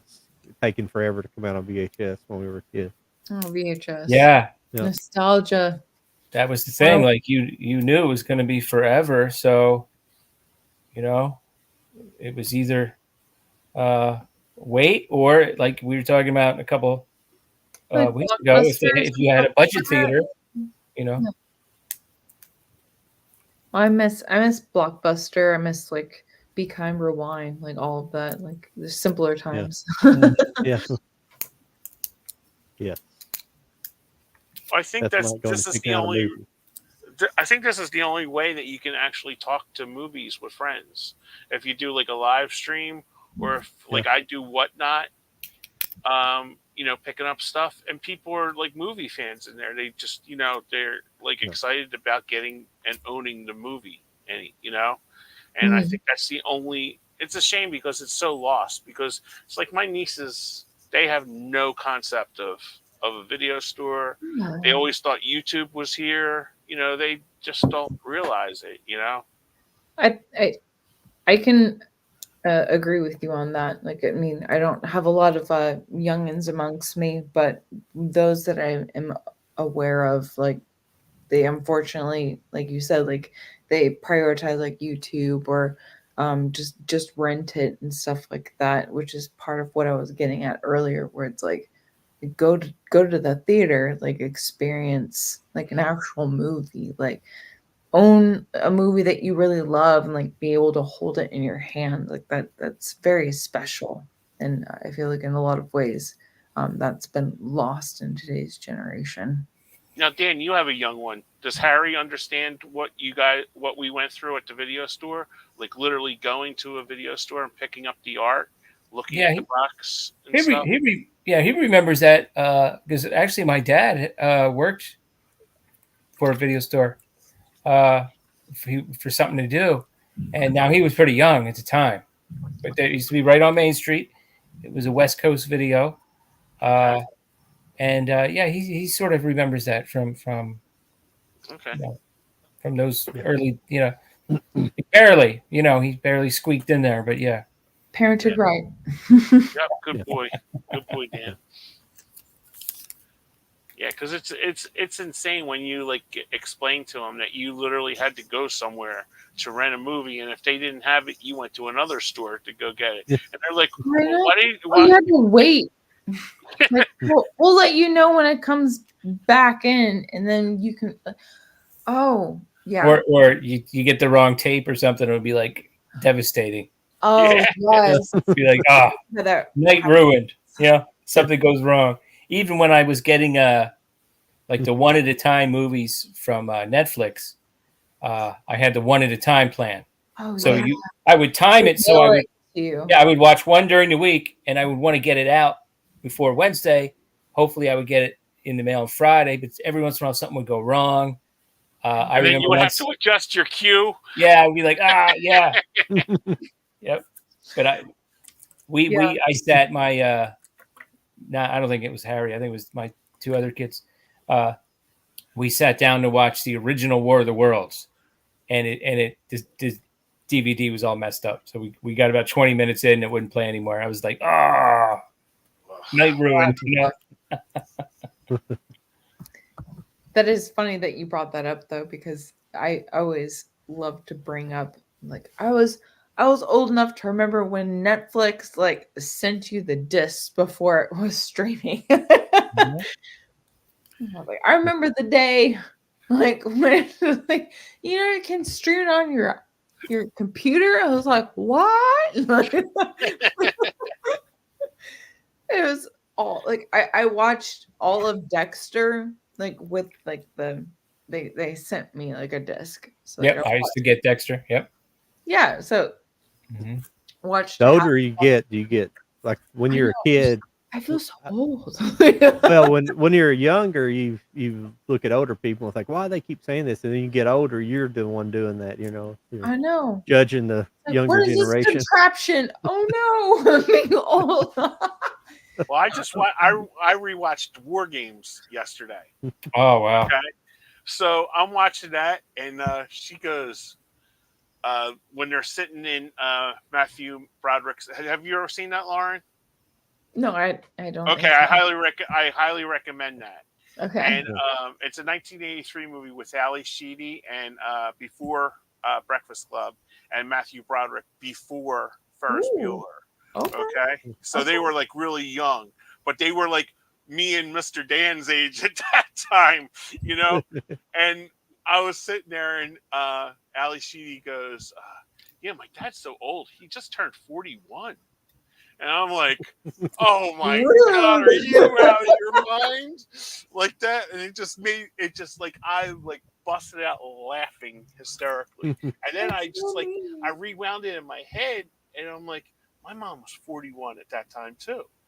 And we thought she was like, I remember me and my brother going, man, wait till we get mom's age. We'll be like all disabled and just like collecting unemployment and stuff like that. But when you're younger, you have no concept of, age. Exactly. Yeah. I was about to say, like, I babysat at one point. I think it was like something like 13 or whatever, but like, I was babysitting for like a friend that was in the neighborhood kind of thing. And the kid was like maybe 6. And he's like, how old are you? It's like, oh, I'm this age. And it's like, oh, you look like a dinosaur. I'm 13, bitch. Like, children are ruthless, but also age is ruthless. Where it's like you are like 35, and it's like, yeah, you look horrible. I'm like, that's not a nice thing to say. Yeah, I think it's very funny. Age is very subjective to who looks at it. Yeah, well, there's like the famous meme, and I saw somebody just updated it today. But you got Wilford Brimley and Paul Rudd next to each other, and people are like, they're the same age, and it's like, Wilford Brimley was one of those guys. He was old for 35 years. You know what I mean? Wait, what? Yeah, well, I put up there one today. I found it was Gwen Stefani and Wilford Brimley. Yep, that's what they did. They updated it with with the same age. Yeah, Gwen Stefani. when Wilford Brimley was in Cocoon. When he was in Cocoon. Yeah. Yeah.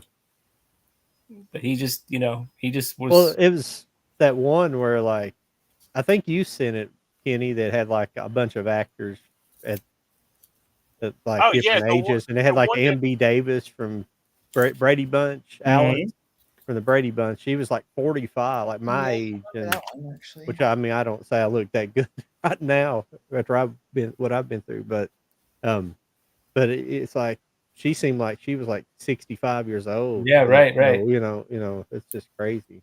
Yeah, and it's funny thing is I just watched an interview with her. I don't know how long ago it was, but I'm guessing she was about 65 when they interviewed her, and she still looked, you know, okay. I mean, she was, you know, she hadn't changed that much. But yeah, when you were a kid, you were just like, oh my gosh. Maybe it's just perception too. Yeah, getting younger, that perception. I don't know. Do you know, Lauren? Do you know who Archie Bunker is? I'd have to look it up. On the Family. When he first started that show, he was 49 years old. Yeah. Well, It's just like. Yeah, I think Red Fox was 49 too when he started. Red Fox when he had a show called Sanford and Son, Lauren, Red Fox, and he played the dad. Oh, And there was, okay. What's that actor's name? Plays Archie Bunker. I always think Carol O'Connor. Carol O'Connor. Yeah, I knew you had a He was in his 40s? Is that what you're saying? Yeah, he was. Both of them were 49 when they were on that show. Oh, Red Fox is R-E-D-D. What the hell? Yeah, it's crazy and it was like the Ropers. I hate age. Age sucks. Well, I mean, we've increasingly our average ages went up too of people. So because like that as well. A couple hundred years ago, we probably lived to 40. You know, that was our average age. That was the old person's 40. You know, I know. I'm just. Of course, you were silly. We had to survive off the land too. It's much different. You know, you survived and either survived off the land or you even in the 1800s. You know, land, still the same thing. Y'all to leave me alone. Yeah. No, I'm just giving you shit. Well, a lot of those guys back then, they had, you know, they might not have gone into acting right away. Wilford Brimley was like a security guard for like Howard Hughes and stuff. I mean, he you know, some of those guys had some pretty rough lives before they got into the movies. You know, and they kind of looked like it. You know. Yeah. Yeah, I was watching last week. It was a movie called The Hunter from 1980 with Steve McQueen. I think I've heard that one. He was 30 years old when he did that movie.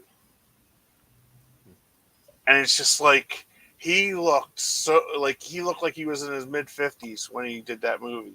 But then when you like look up their age when they're doing that, and it's just like holy hell, you know? Yeah. Well, it's like the writer.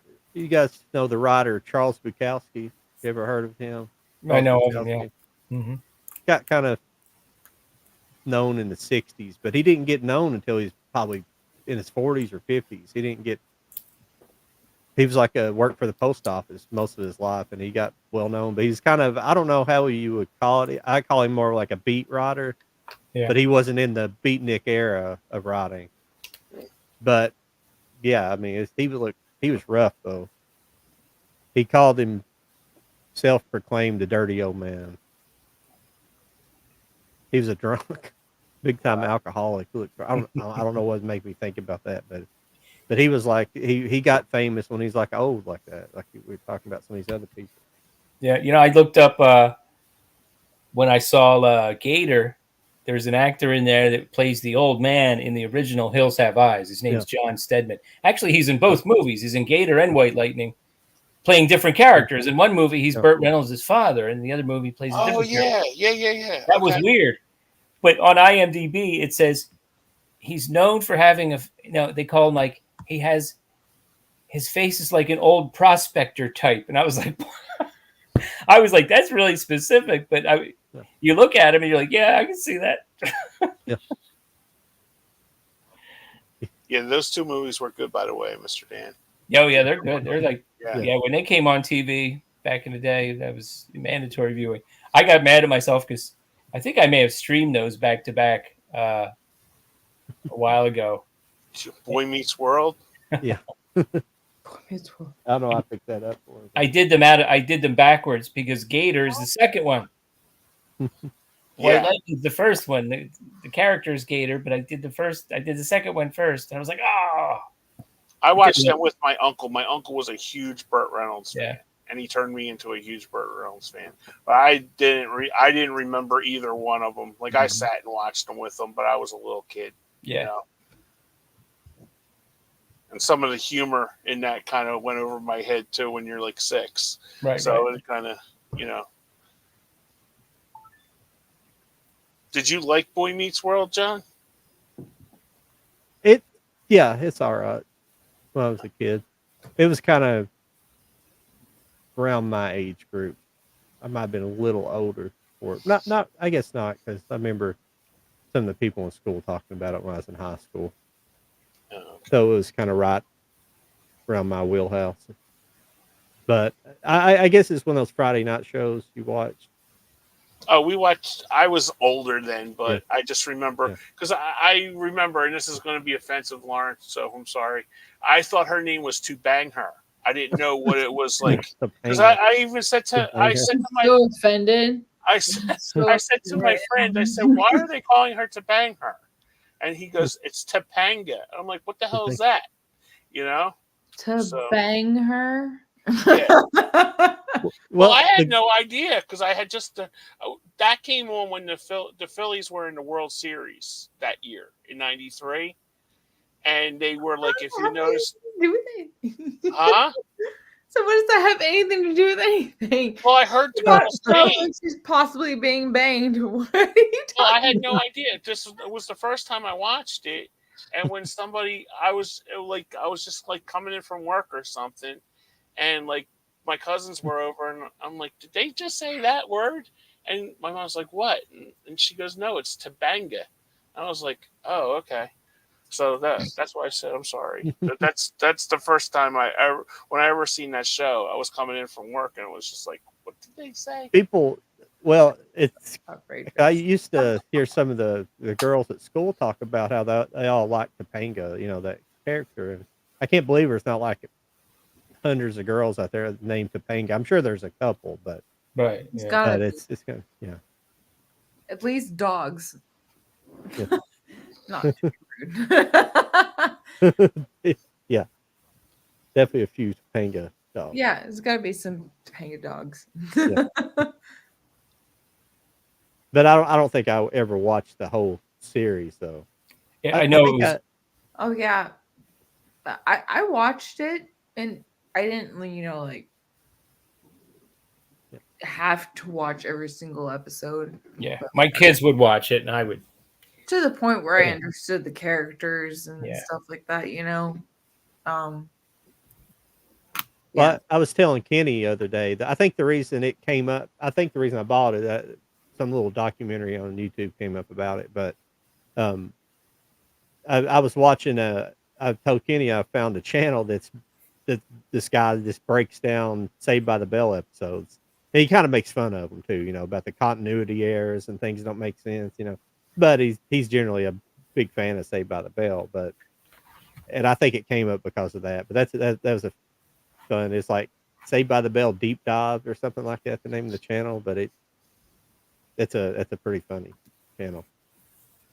But that's another show that I watched it in syndication, but didn't watch it on Saturday mornings when it originally came on, because by the time I was a young teen, like they're really, I didn't watch. Well, for one, I was a teen, so I slept till 1:00 in the afternoon. So I obviously wasn't watching Saturday morning cartoons and stuff. So, but yeah, I didn't watch Saved by the Bell. Yeah. That show is definitely not in yours or Mr. Dan's age bracket. I've heard about it from people from work would watch their kids and stuff like that. But I was working. I don't remember, like in the 70s and 80s, Saturday mornings were like really big, Yeah. get a bowl of cereal. Me and my brother would split.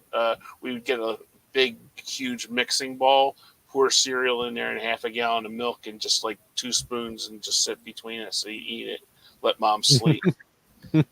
So that's what we did on Saturday mornings. Because I was really excited. The Super Friends are coming out on.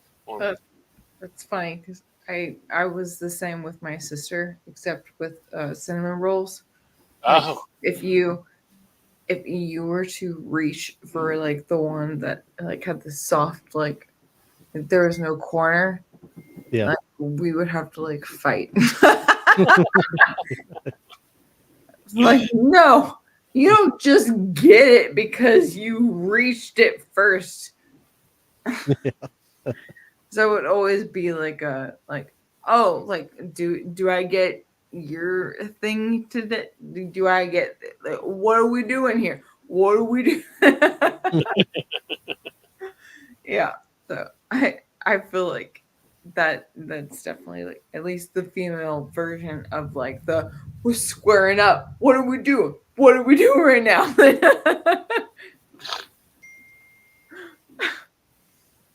Yeah. Sorry for interrupting if I didn't. No. no. Oh, I interrupt all night long, so I have no problem being interrupted. I'm bad about it. Dan, were you a big Saturday morning cartoon person? Oh yeah, Saturday morning cartoons. Like every Saturday. You would even see in like comic books they would have the new lineup, advertising for the new lineup every year.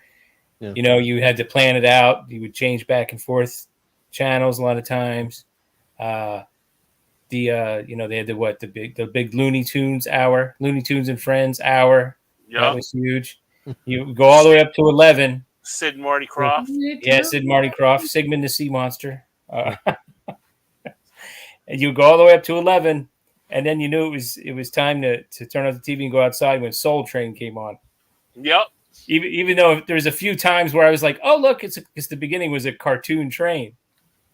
I was like, what's another cartoon? And I was like, oh no, it's not. I like the Mr. Show spoof on the Sid and Marty Krofft television show, the altered state of Drugachusis. Did you you guys ever seen that? You are like go play outside, you know? Instead of go play with your iPad, like go play outside. Right. Yeah. Like I was very lucky to be born in the era where I actually got to see the internet start to exist. Yeah. Before that it was go play outside, go do things, go do stuff. Yeah, we were just thrown outside after a while, right? Yeah. Yeah. I wish that for future generations, but I don't know if we're capable of giving that to them. But at the same time, I really enjoyed that. It's like go play outside. It's like, oh, I mildly like almost fucking killed myself, but it's fine. Like I'm good. And then also the internet is now a thing. So Well, kids don't really, I don't think, know how to play anymore. If they go outside, they just stand around and look around. You're right. It's like I was just about to bring up like bicycle. Like I almost broke my neck with a bicycle. Like they definitely will break their neck with a bicycle. Yeah. Yeah. So it is sad where it's just like, oh, like why are you asking me to go out and like do things? It's like, because you should like know what things are. Ew, things. The plagues. Ooh.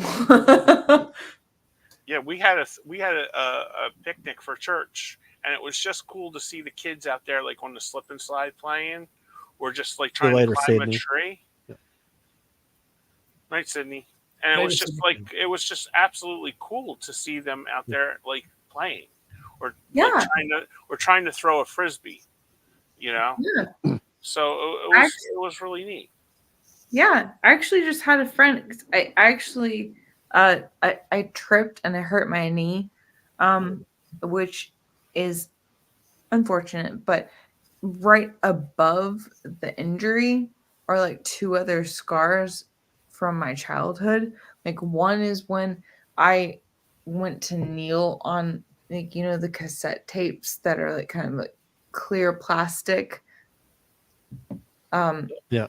Like the so I knelt on one of those and like messed my knee up, and then right up against it I went on a slide that was like, I think it was like straight metal or something like that, and it like like it Ooh. really messed my knee up. So I've got like three I've got three scars on it, and then this happens. I'm like, okay, well, number 4 is about to happen. How's your But knee now? Plenty of ice, Lauren. Plenty oh, of ice on it. yeah, well, I appreciate it. Yeah, it's almost been a week, so Okay. it's working on itself. So, but I appreciate it. But I just think it's funny because it's like literally right above like 3 different scars that I've had over the time of my life. I'm like, if there is a God, like he is doing devious work. Yeah. But anyway, sorry, don't mean to. No, Mr. Dan will tell you in like the 80s and stuff when you went to a playground and it was a hot day with the sliding board, and then you grab some dirt and you just throw it on there, and it just like you get like 3rd-degree burns coming down that slide. Yeah, it's metal slides from Pluto. The metal slides. Oh yeah, I definitely have one of those where it's like I did not expect it, and then it happened, and it was like, oh, why did this hurt me so bad? Fiberglass pool slide will get you too if there's no water running, if it's not wet. Oh, Yeah. really? Yeah. Oh yeah, yeah, I've heard that too. Yeah. Yeah, I remember my brother going down, and it had to be like 95 degrees outside. And Mom always said, just grab a handful of sand and just like go it down, you know, to make sure. Like, okay, so we grabbed it. He went down, and his basketball shirt, he had like a Sixers basketball shirt on.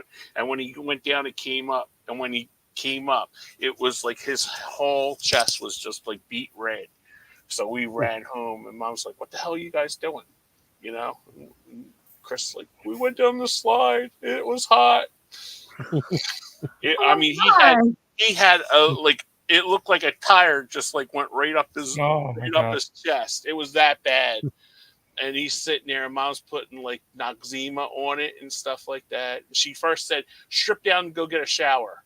You know, it's gonna be cold, and she's like, "Well, do you want that stupid mark on you, dummy?" You know. So he went in. He wrapped. Mom goes, "Wrap a towel around you and come out." So he came out, and he's got. I'm not. It was just like it looked like a street, like a stop sign, like right down in the middle of his chest. So Mom goes, "Get my Noxzema." So she's out there, and he slept in like sheets for like white sheets for a couple of days. Just like wrapped around, and of course it was hot, you know, during summer, and it was like, "I'm peeling." Mom's like, "That's good, it's working." I'm peeling. Bitch, that's good. Oh my god. Sorry. No, it was. I think it took like at least 2 weeks for it to stop peeling, and you know, because Mom went like stop yelling. Rite Aid all the time. It. I brought myself. I remember getting my legs skin up real good. I think I did that on I was little. I was 5 or 6 years old. My dad bought me it's called a Suzuki Junior 50 motorcycle, and it's a little bitty dirt bike, little tiny dirt bike. It probably about this big now. You know, it was tiny, real motor and everything. And I didn't know how to stop. I could ride it, but I didn't know how to stop. So I remember I slid under a truck, his truck, trying to stop. I started sliding in the grass and then slid onto the concrete and skinned my leg up once. I remember getting we had a kind of we were kind of had forest around, but right over next to our house there was a little field, and then there was like a thicket with like briars and stuff. And I remember getting in that and stepping in like a bee's nest, and one of the bees flew in my mouth and stung me inside my mouth. Oh, Yeah, Oh my god. that happened. And that's why we were so afraid of those Killer Bee movies back in the 70s. Yeah. you're right. We all got stung a couple of times. I think it was a sweat bee though. It wasn't. I don't remember it being a. It wasn't a wasp. It was like a sweat bee or some little bee, but it still hurt. Crazy. Couple of days. But I mean, there's the kids got cool things now. You know, you got those electric scooters and stuff. That stuff would be fun, but you probably only see adults on them riding them out in the streets and things. Yeah, I don't really see like usually like in the summer, like the spring and stuff. Remember when all the stores had like bikes, and you would get a new bike for your birthday, or a new for Christmas you would get bikes. Even around like the holidays, you don't really see that many bikes. You don't see kids out. Yeah. You see more grown-ups like going to work, or doing messaging, or not Ubers, DoorDash. You see them like delivering food on bikes and stuff. You don't see that many kids out there. No. Yeah, we used to just get on our bikes and take off. We would go to the Little League field just to go to the snack bar, or go to 7-Eleven, get a Slurpee. Mm-hmm. Sometimes we didn't even have a destination really. Yeah, your bike was your freedom when you were a kid. Yeah. Yeah. And then when my mom's thing was when the light came on, Yeah. that's when you got home. Yeah. She didn't care if you were in the middle of a game or not. She would just we were 2 houses from a baseball field that like had like basketball courts, tennis courts, softball field, all kinds of stuff. She'd just yell out, the window, being a Philly person. Kenny and Chris, get your asses in here now. It didn't matter, like really loud. It didn't matter what you were doing, in the middle of the game or anything. As soon as that light, you got home. Missed those days. Well, everybody, that's been 2 hours. You guys, I'm about ready to get on out of here. All right. Everybody's cool with that. So, yeah. I've got to go to Cincinnati again tomorrow. So, Oh, okay. Again, so, yeah. Braggart. Bragger. Why am I bragging them to go to the hospital? Well, I More just stuff. meant you were going to I have Cincinnati. to go to the doctor. Yeah. Go to the doctor. It was nice talking. You're gonna see the. It was nice Well, talking you- to you again. Well, you live in Philadelphia, so it's not a comparison. So, Well, Cincinnati. one of the best shows ever was WKRP in Cincinnati. So there you go. Yeah. Yeah, I always look at. There's one of those buildings that I always look at every time on the older. Oh, really? building. Yeah. It's in the opening shot. Right. So yeah, Mm-hmm. yeah, I always see it when I'm driving back from Cincinnati. Yeah. Well, I mean, like a lot of the stuff you recognize, like the old bridge and stuff, that's still there, but it's kind of dwarfed now because of the new stadium and new baseball stadium and the new football stadium, both right there on the river, the Great American. And I can't remember what the football stadium's called. It changed names. Paul Brown. It's a cool. No, it's not anymore. It's something else. Oh, But see, the old Riverfront Stadium used to be the football and baseball stadium. yeah. They had like rotating. The stands would rotate inside to make the football stadium. They would rotate. They would rotate for like Yeah, they were the baseball. old. They were the cookie cutter ones because we had one in Yeah. Philly where the Eagles and the Phillies played, and Pittsburgh had them in Three Rivers, that were where the Steelers and Pirates played. Yeah. Well, everybody, thanks for stopping by and leaving your chats and listen to us ramble on about the movies and life and everything else. We appreciate it. And thanks, Mr. Dan and Lauren and Kenny, everybody being here. Fun as always. I had a good time, and I guess we'll get out of here and get on with our evening. All right. Sounds I'll good. talk to you later. Everybody. Thanks for having us. Enjoy the